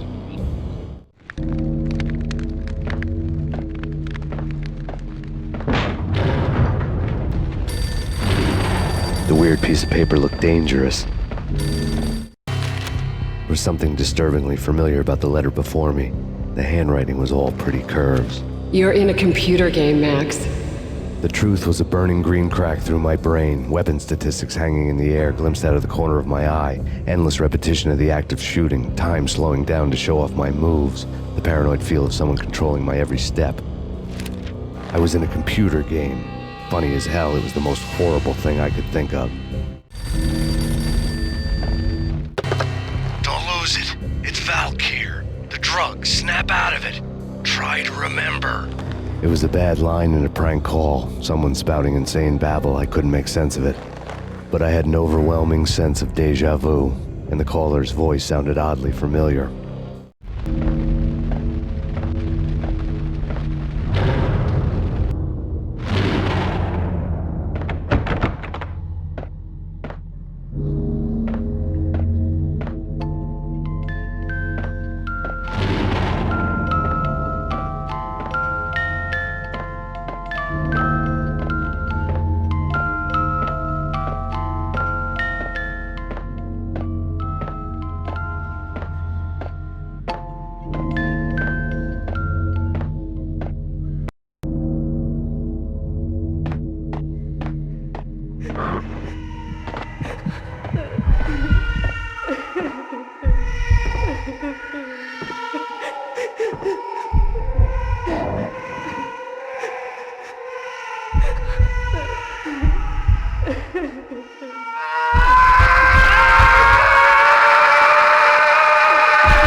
Max, something happened at the office today. A strange memo. Something about Vikings. Honey, I gotta run. You can tell me all about it this evening. Have a nice day, darling. The bullet holes were rubies on her chest, blood glowing on her ivory skin. She was so beautiful. The killer was smiling. The flesh of fallen angels. Slowly, the green nightmare faded, leaving dark stains on my soul that would never come off. I felt like flatlining. I was all shook up. I woke up in a cold sweat, sick and tired to the bone, lying in a puddle of my own puke. The hag had said take me to Cold Steel before it had all gone crazy. It was a clue, the only one I had. It took me forever to crawl back to my feet and hit the road, but when I did, I drove straight to Cold Steel Foundry outside the city. There was a whole lot of action around the place for a freezing winter night. Trucks coming and going, men running. I had the drop on the mystery witch. She thought I was dead. I was on her blind side. I was going in. The bad trip had put me in a crazy mood, adrenaline pumping through my aching veins. Staggering on the mill roof in ice and snow and wild wind, I was a ninja. My kung fu was strong. I wasn't kidding anybody. At best, I was Superman on kryptonite about to fall through a skylight, down to where it was all going down. A half-abandoned industrial area in the middle of nowhere.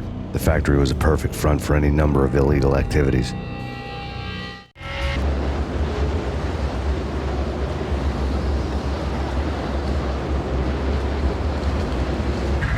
In the belly of the plant, molten metal boiled and bubbled like a witch's brew.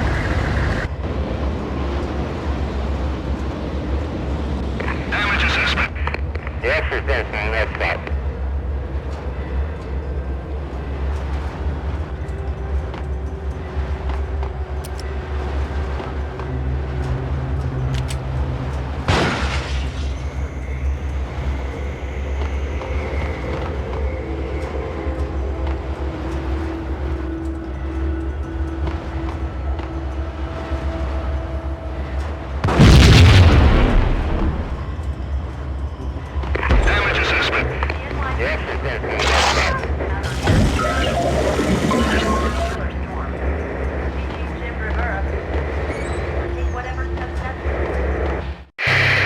Life-threatening weather conditions.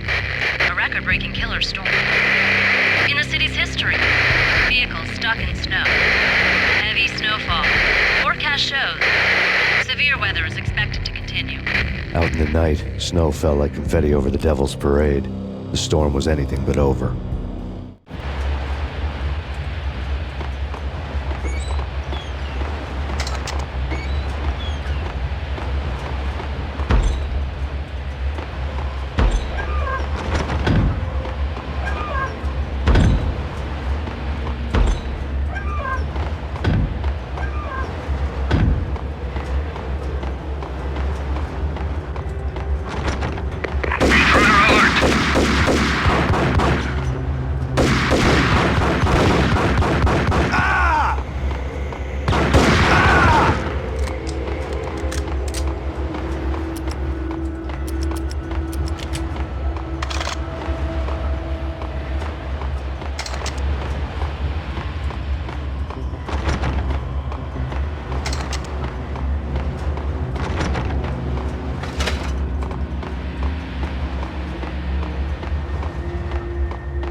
Go, go, go!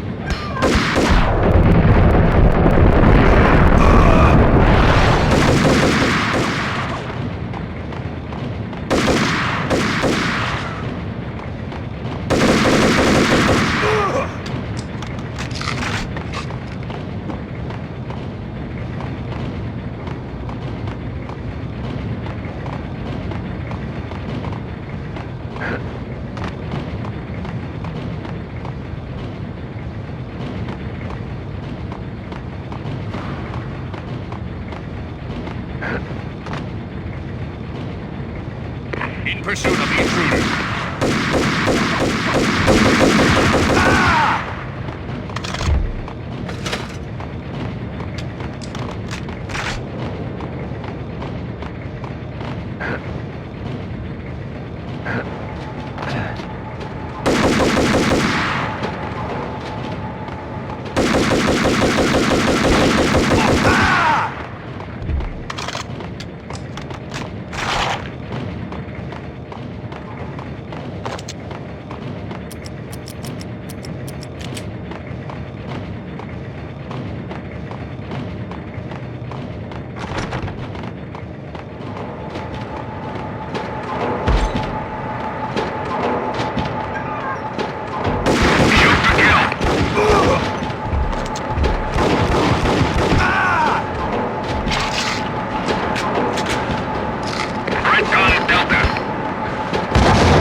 Can you believe it? I bet they sleep with their rifles. I bet they've given them names.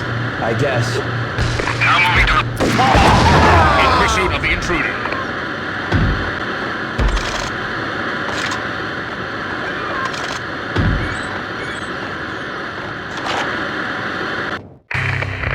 Perimeter breached. The facility has been compromised. Repeat, the Deep Six has been compromised. Initiate Operation Deadeye. The walkie-talkie military lingo could mean only one thing. They were getting ready to destroy the evidence and vanish into the night. I was so close. The hidden truths were just around the corner.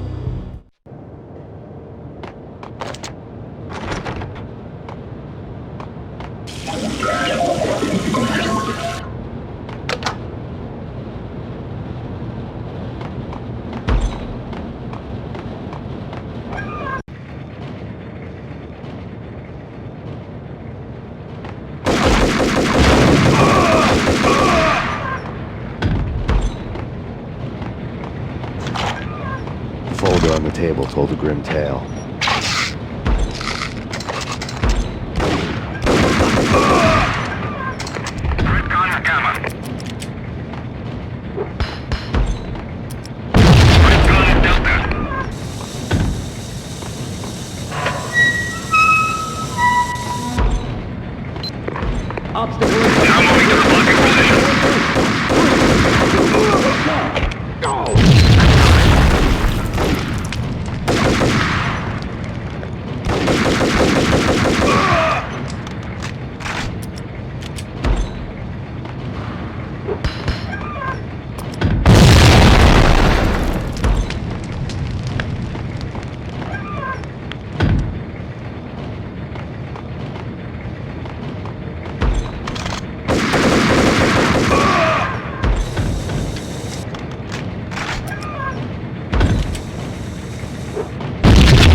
Moving to the danger.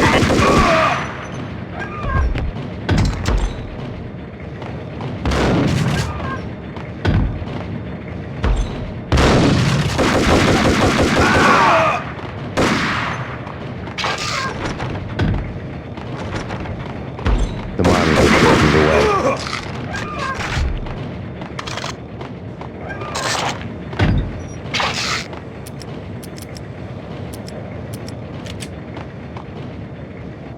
Processing diagrams fill the control room screens, all but one.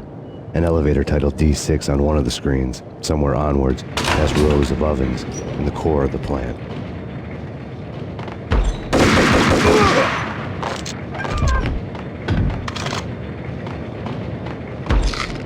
Go, go, go!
I had taken on the role of the mythic detective, Bogart as Marlowe, or as Sam Spade going after the Maltese Falcon to unravel all the mysteries.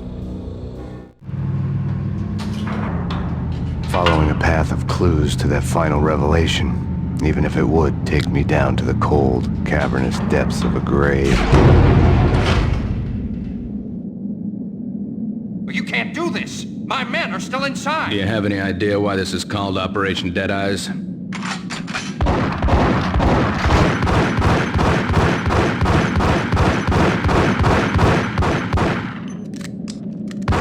I think he's dead already. Let's do it.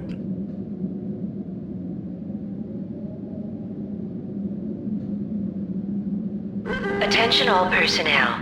The self-destruction sequence has been initiated. Evacuate the complex immediately. Repeat. The self-destruction sequence has been initiated. Proceed to the nearest exit immediately. I had seen the logo on the floor before. There was an old army bunker under the steel mill. I knew the military plaque on the floor. I had seen 1,000 variations of the insignia on crumbling brick walls everywhere in the city. The sword replaced by a syringe. Project Valhalla, V for Valkyr, V for Valhalla. All of a sudden it read like a crackpot conspiracy theory.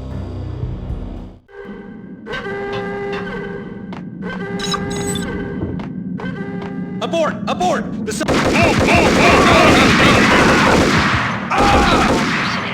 The self-destruction sequence has been initiated. Proceed to the nearest exit immediately.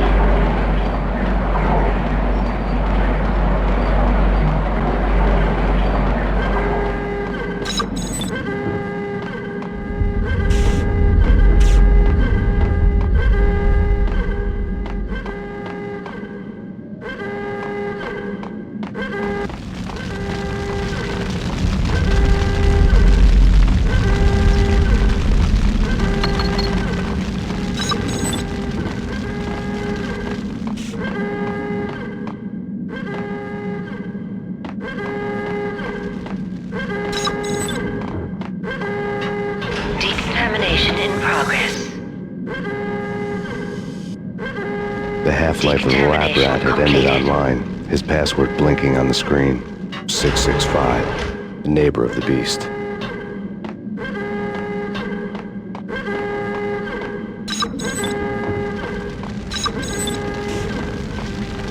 Attention all personnel. The self-destruction sequence has been initiated. Proceed to the nearest exit immediately.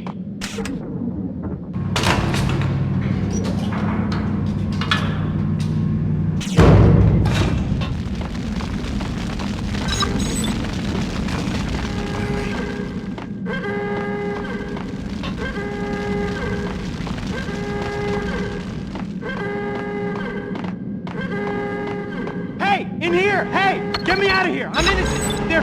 Let me out!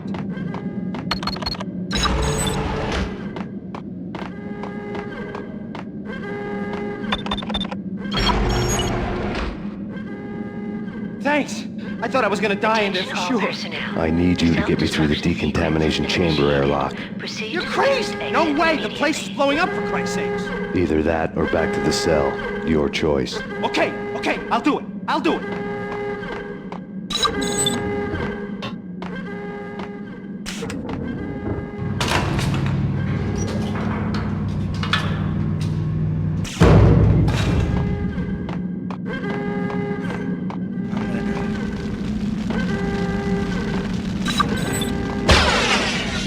We're dead! We're dead!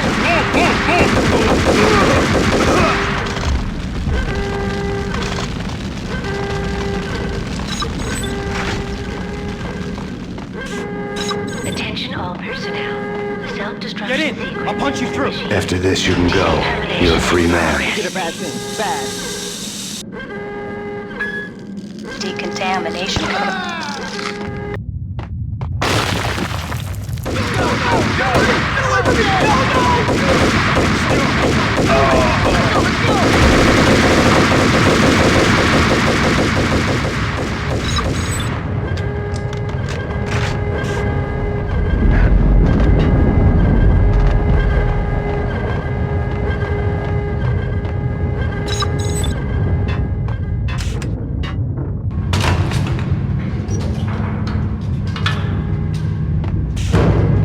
I was caught in the middle of the deadly web that was the Valkyr case.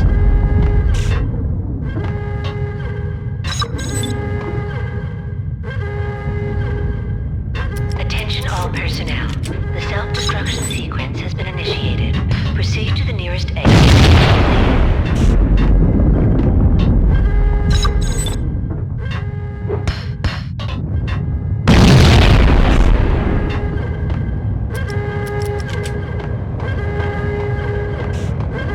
One of the lab. Top secret.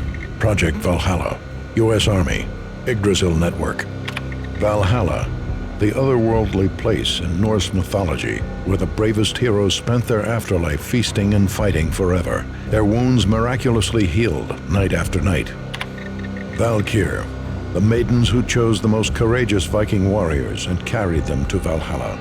1991.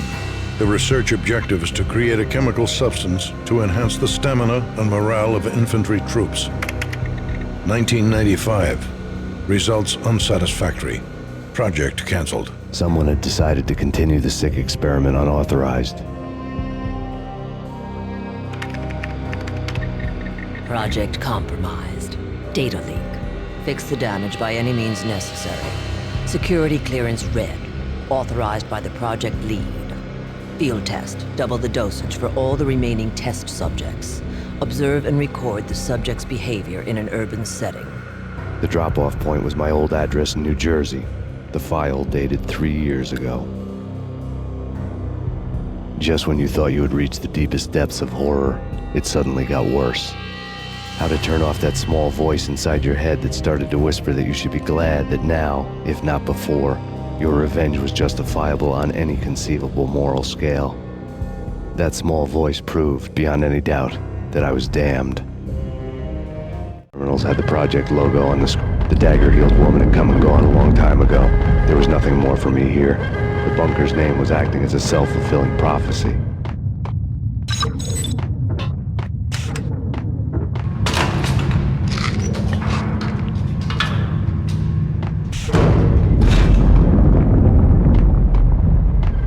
Attention all personnel.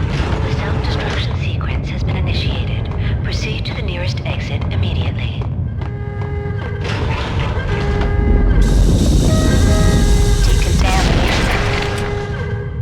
Self-destruction imminent.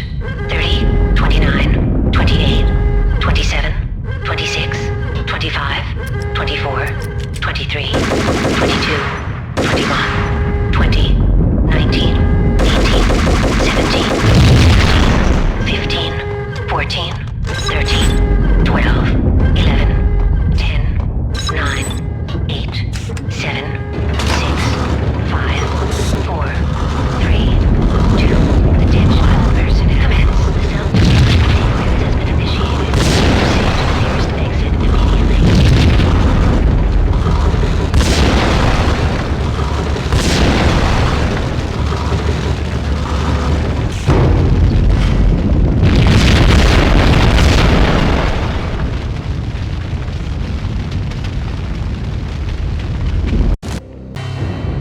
Piece together a jigsaw, and the final picture is you finishing that same puzzle. A mad, green-eyed killer standing behind you. An urban legend come true. The Project Valhalla test subjects had been the mad junkies who had murdered my loved ones. The rest was simple body count math. It all pointed to her. Ms. Valkyr. The factory went up in a fiery inferno behind me. All my leads were dead, turned to smoke and dust. I'd lost my way. I hadn't slept in a million years. I felt thin as death. I've been living on an endless supply of week-old donuts. They were fuel for this crazy furnace inside my head. I couldn't remember when I had last seen the sun. I was on a permanent graveyard shift. When the darkness fell, New York City became something else, any old Sinatra song notwithstanding.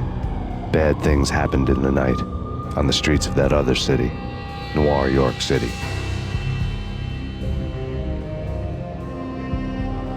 I was in an all-night diner, downing cup after cup of coffee that tasted like engine oil, when a new message from BB got me back on the killer track. What the hell happened at Roscoe Street? Maxie, I'm going out on a limb here. We need to talk this through, come up with a plan. 2:30 a.m., the Choir Communications Garage. The more I thought about Alex's murder and the frame-up, the more it felt like an inside job. I should have seen it coming. BB had sold me out, and now he wanted to finish what he'd started. The garage was dead. BB showed up in his tailor-made suit, gold watch, and cufflinks to match, all way beyond a cop's pay. Maxie. Oozing suave charm, he was guilty as hell. What the hell does BB stand for anyway? Backstabbing bastard? Come on, don't be like that. Have a cigar. I don't smoke. Maxie, you have no idea how big this is. It's huge. You have no idea. I think I do. You're a bribe-taking bent cop who sold out his partner. Those mobsters in the subway were a dead giveaway. Hard to miss. Bet it was exactly like this with Alex. Up close and personal. You can't win this one, Max. No, but I can make damn sure none of you do either. BB turned out to be another cardboard cutout bad guy.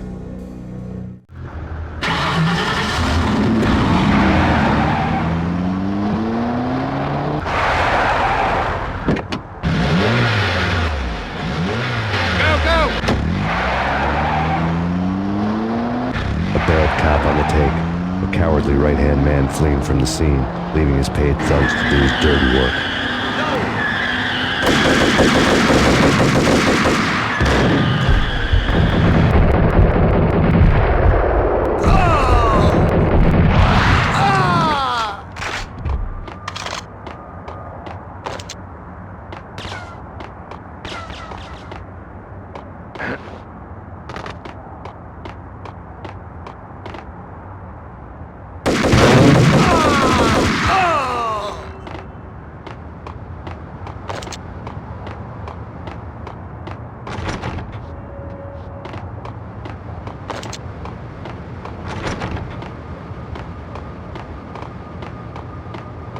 What the? Oh! What the hell?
payphone started to ring.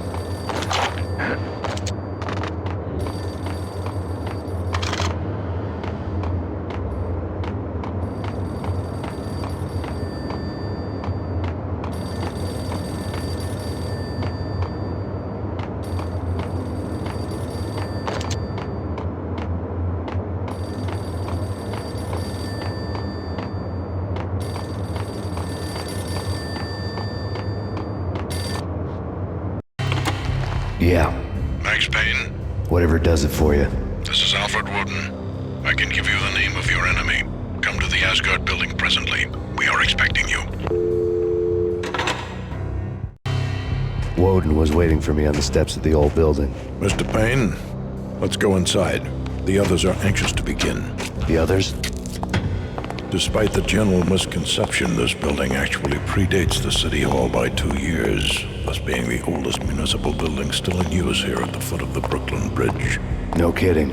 The old man played tour guide as he led me through a dark, domed hall. The answers I was after loomed large ahead. Mr. Payne, I would like to introduce you to my colleagues in what we call the Inner Circle. You've been watching too much X-Files. You have seen the files on Project Valhalla. We can fill the gaps, provide you with the information missing from those files. We were all involved in the early stages of the project during the Gulf War. What's the catch? We would very much like to blow this thing wide open, but our hands are tied. Her name is Nicole Horn. She was the key figure in Project Valhalla. When the funding was discontinued, she simply refused to quit. She knew exactly what she had in her hands. Nicole Horn is the president of Acer Corporation. She has more than half the city in her pocket. This must be kept under wraps. If you try to go public with this, we will deny any knowledge. We need you to take her out. Afterwards, we can protect you. Make all the charges go away. That was the cue for the killer suits to kick in the doors and swarm inside. It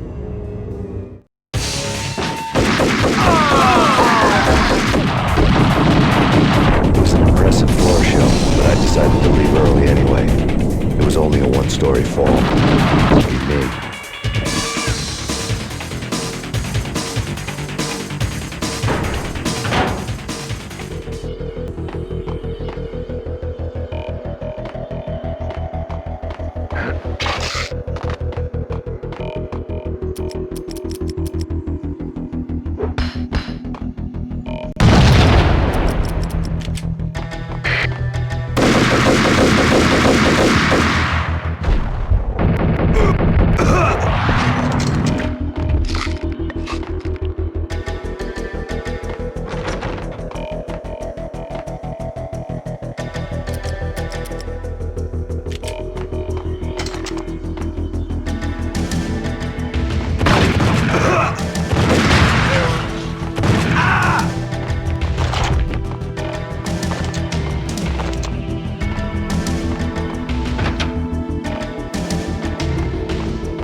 One of the monitors showed what was left of the Inner Circle.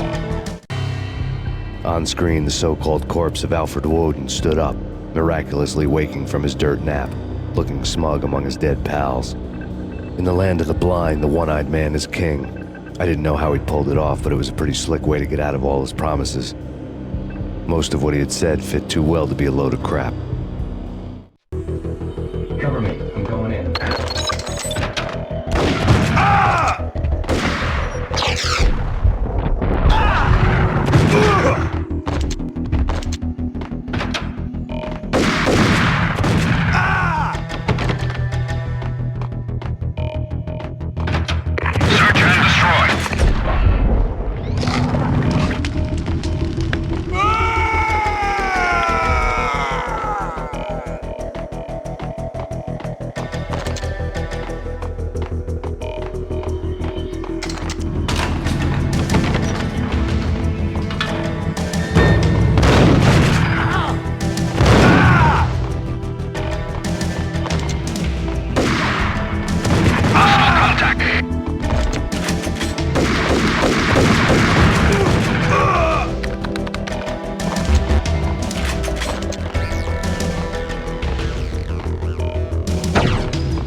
is your answer to those saying that he's actually providing a service long overdue to the city? This crusade nonsense has gone too far. He's out of control. It must stop. He will be stopped. That was Deputy Chief Jim Bravura from the New York City Police Department.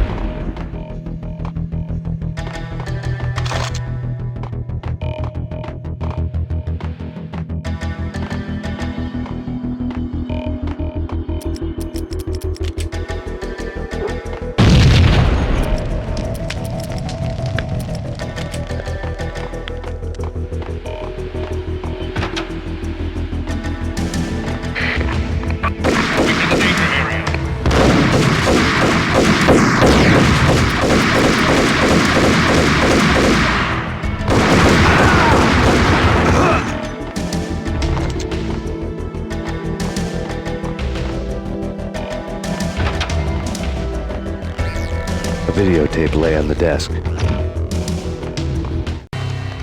Nicole Horn had blackmailed the inner circle into silence. The tape came with a curt extortion note on a piece of expensive paper. I remembered Candy Dawn taping her clients in action on the side, selling the tapes to the highest bidder. I was sure that kinky sex was nowhere near Alfred Woden's worst sin. But I had a feeling that when this was over, any collateral would come in handy.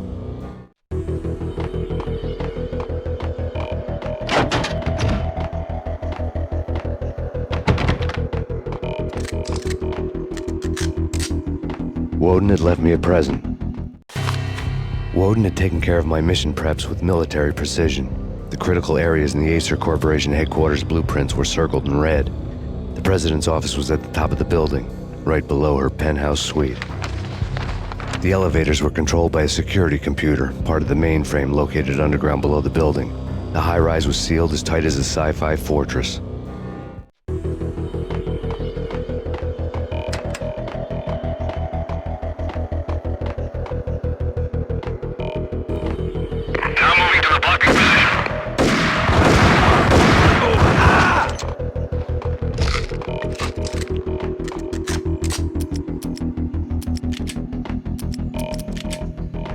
Engaging hostile.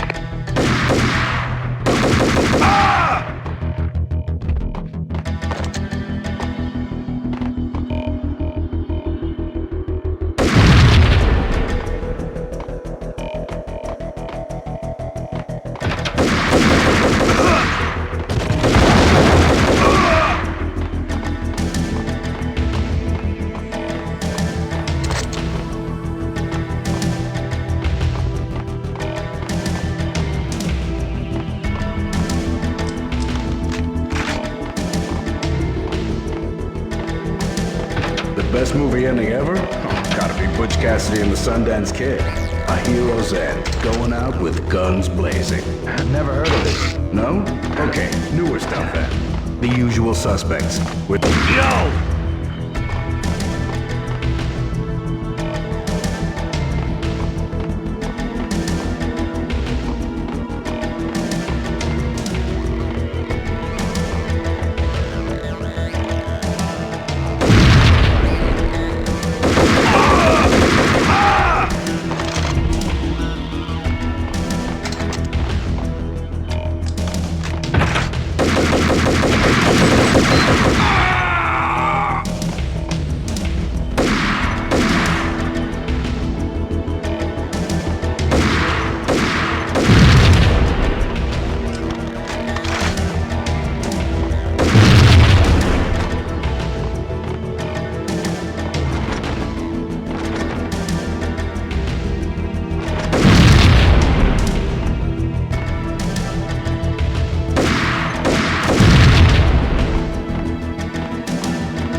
I had dreamed of revenge.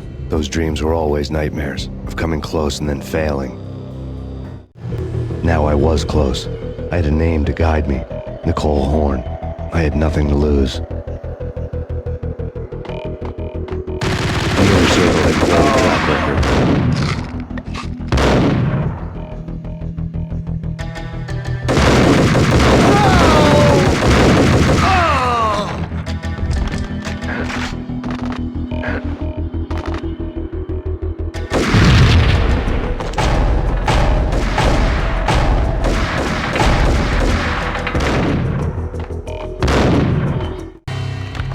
Project Valhalla had not been the only thing the Inner Circle had been involved in.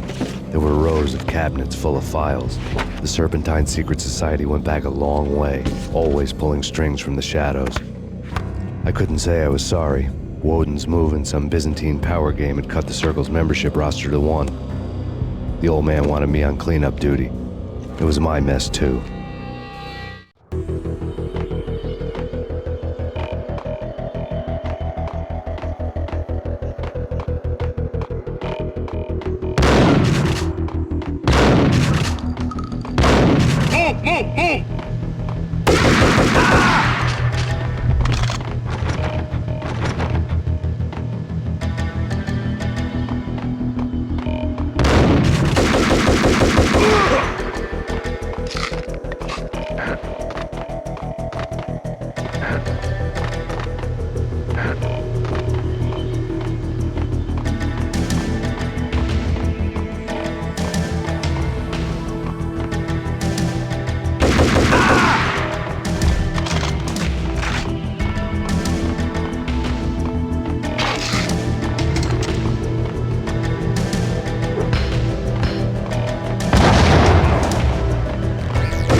CIA, FBI. You've seen one, you've seen them all. Sure, good for a practice run. But this, working for her. Oh, this is the Max Payne located.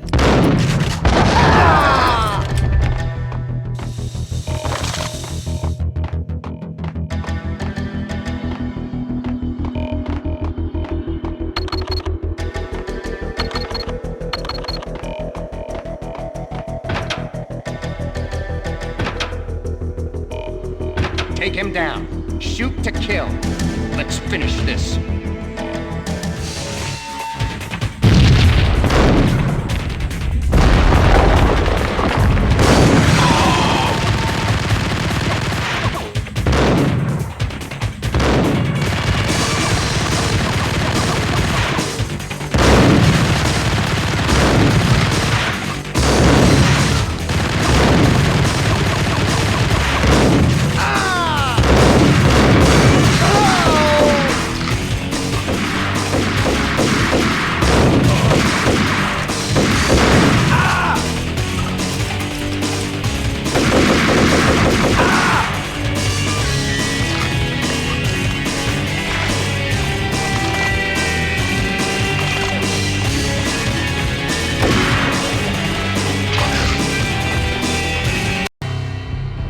Mine wasn't the most original approach to the problem.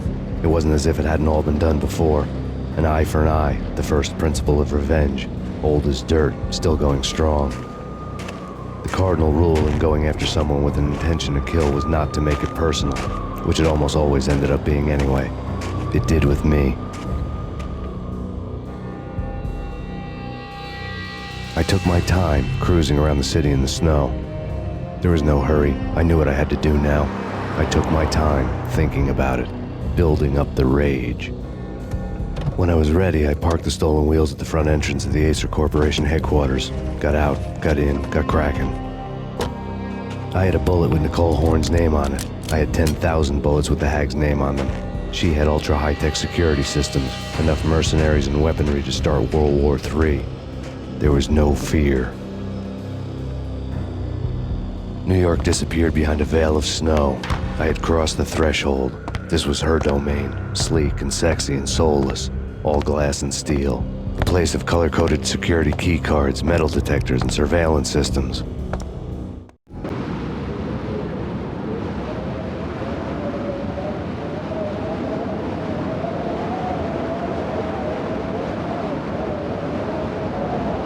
Colder than a walk-in fridge.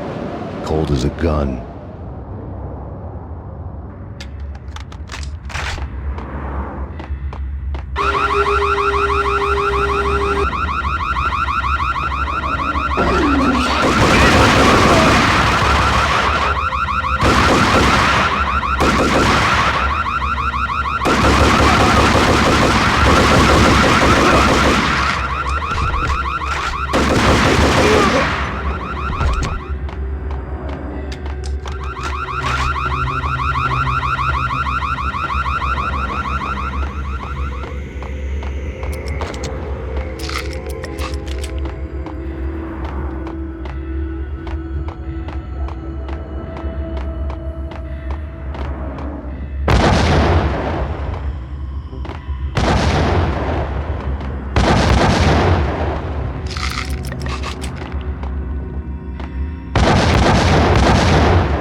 Mona, looking good. Max, we gotta stop meeting like this. It will be a cold day in hell before I let a narc cop stop me. Miss Sachs, do your job. Relax, Max. You're a nice guy. I don't kill nice guys. You're not bad yourself. It was different when Horn wanted Punchinello dead. To cut her ties to the Mafia, he deserved to die. The same goes with her. She's the bad guy here.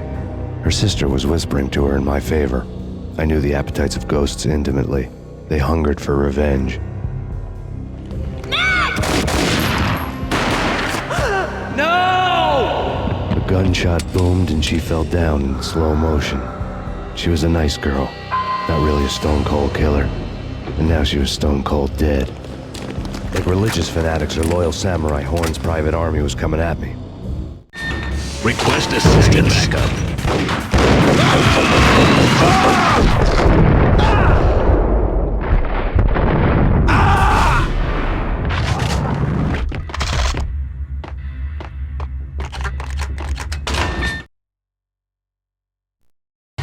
When the elevator came back down, Mona was gone. There was a lot of blood, but no body. Something clicked for the final time. My mind had never been so clear, as if somewhere high above the storm clouds were already gone, cold stars blazing from the black skies.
You know what I'm talking about. In all the cool action movies, and I'm talking about the coolest...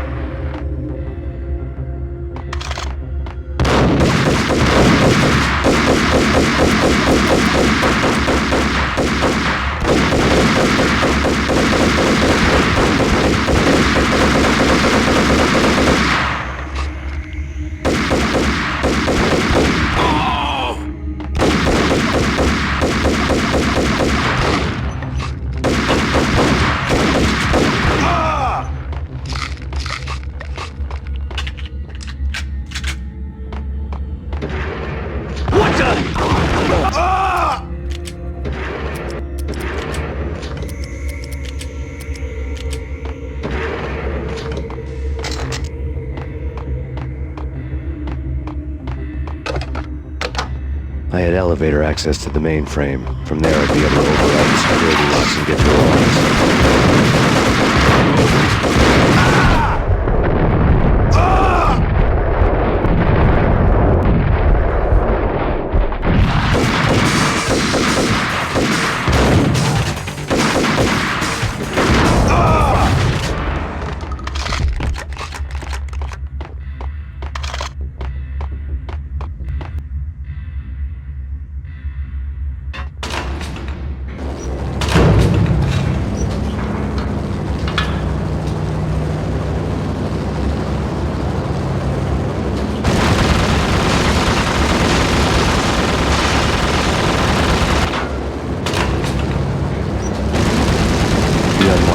was Horn's pet guardian, inhuman and flawless. It was stalking me.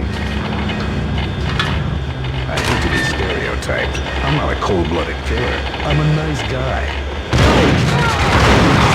Kill the bastard!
Were now offline.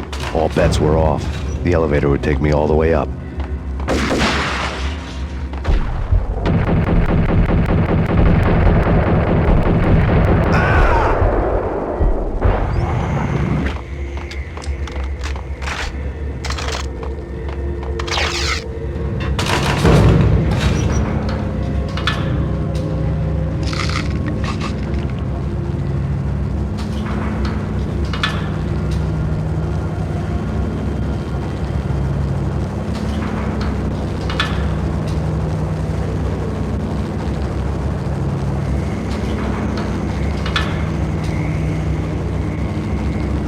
Seen from this height, the night seemed to stretch on to eternity. A hint of desperation had crept into the snowstorm, as if it was trying to get it all out before the end.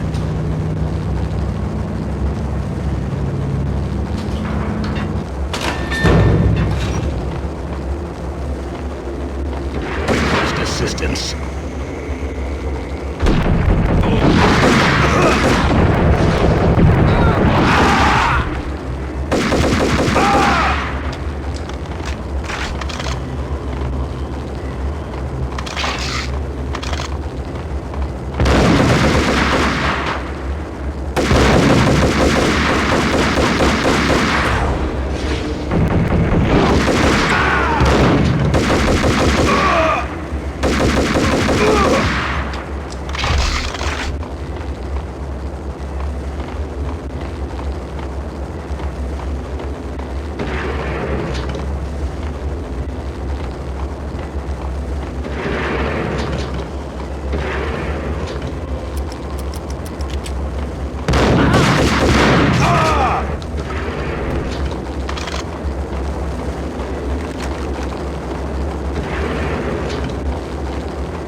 Horn's personal computer was... Next to the printer was a neat stack of expensive paper. Hacking through Horn's computer would have unearthed files of criminal plans, strategies for world domination, spy helicopter reports, illegal wiretap recordings, internet porno, all of the above. Take your pick. I really didn't care anymore. I had seen too much of it already.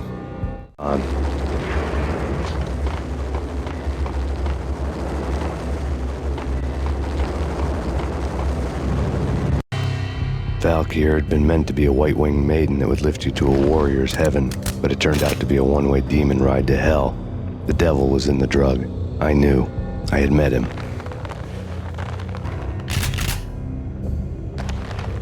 And now I was gonna kill her, the queen of the underworld who had tried to lift herself a bit closer to heaven with her drug money. No begging, no bribes. She knew better. Honor among killers. We who were about to die.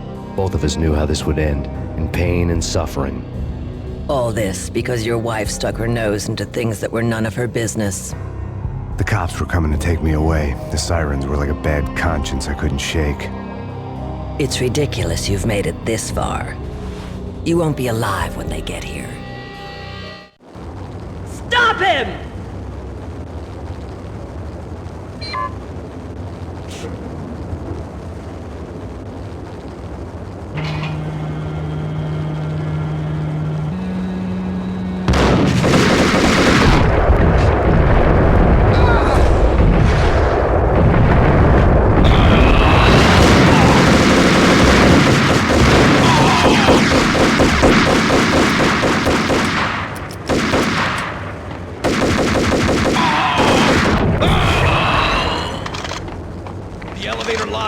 Get us back up now.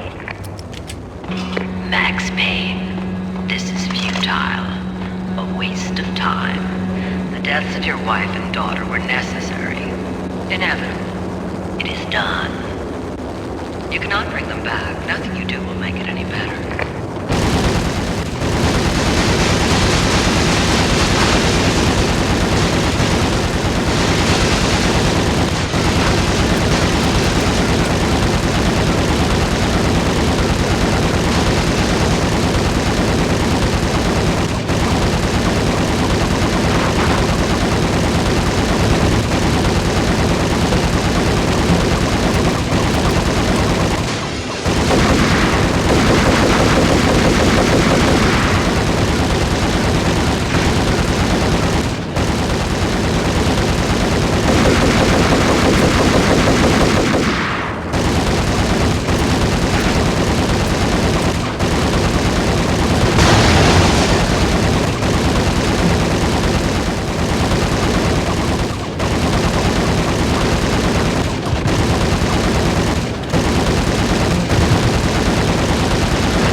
have him in the North Lounge. Send us assistance.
What do you mean he's unstoppable? You are superior to him in every way that's found. You're trained, better equipped. You outnumber him at least 20 to 1. To your job.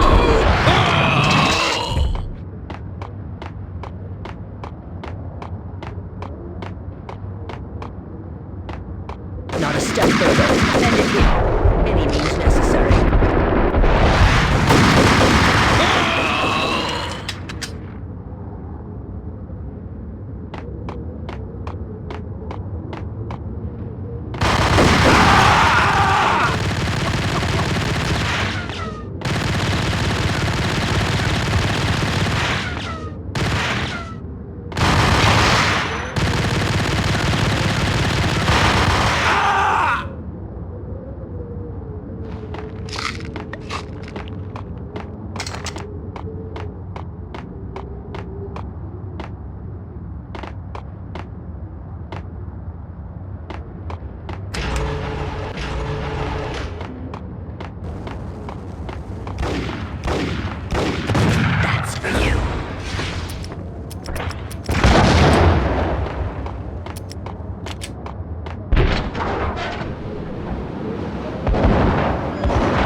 all dead.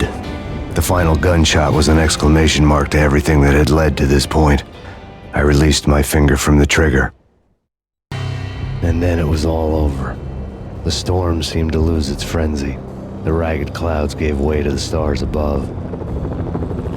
Max Payne, this is Deputy Chief Jim Bravura from the NYPD. We've got the building surrounded. Throw down your weapons and lie down with your hands behind your head. A bit closer to heaven.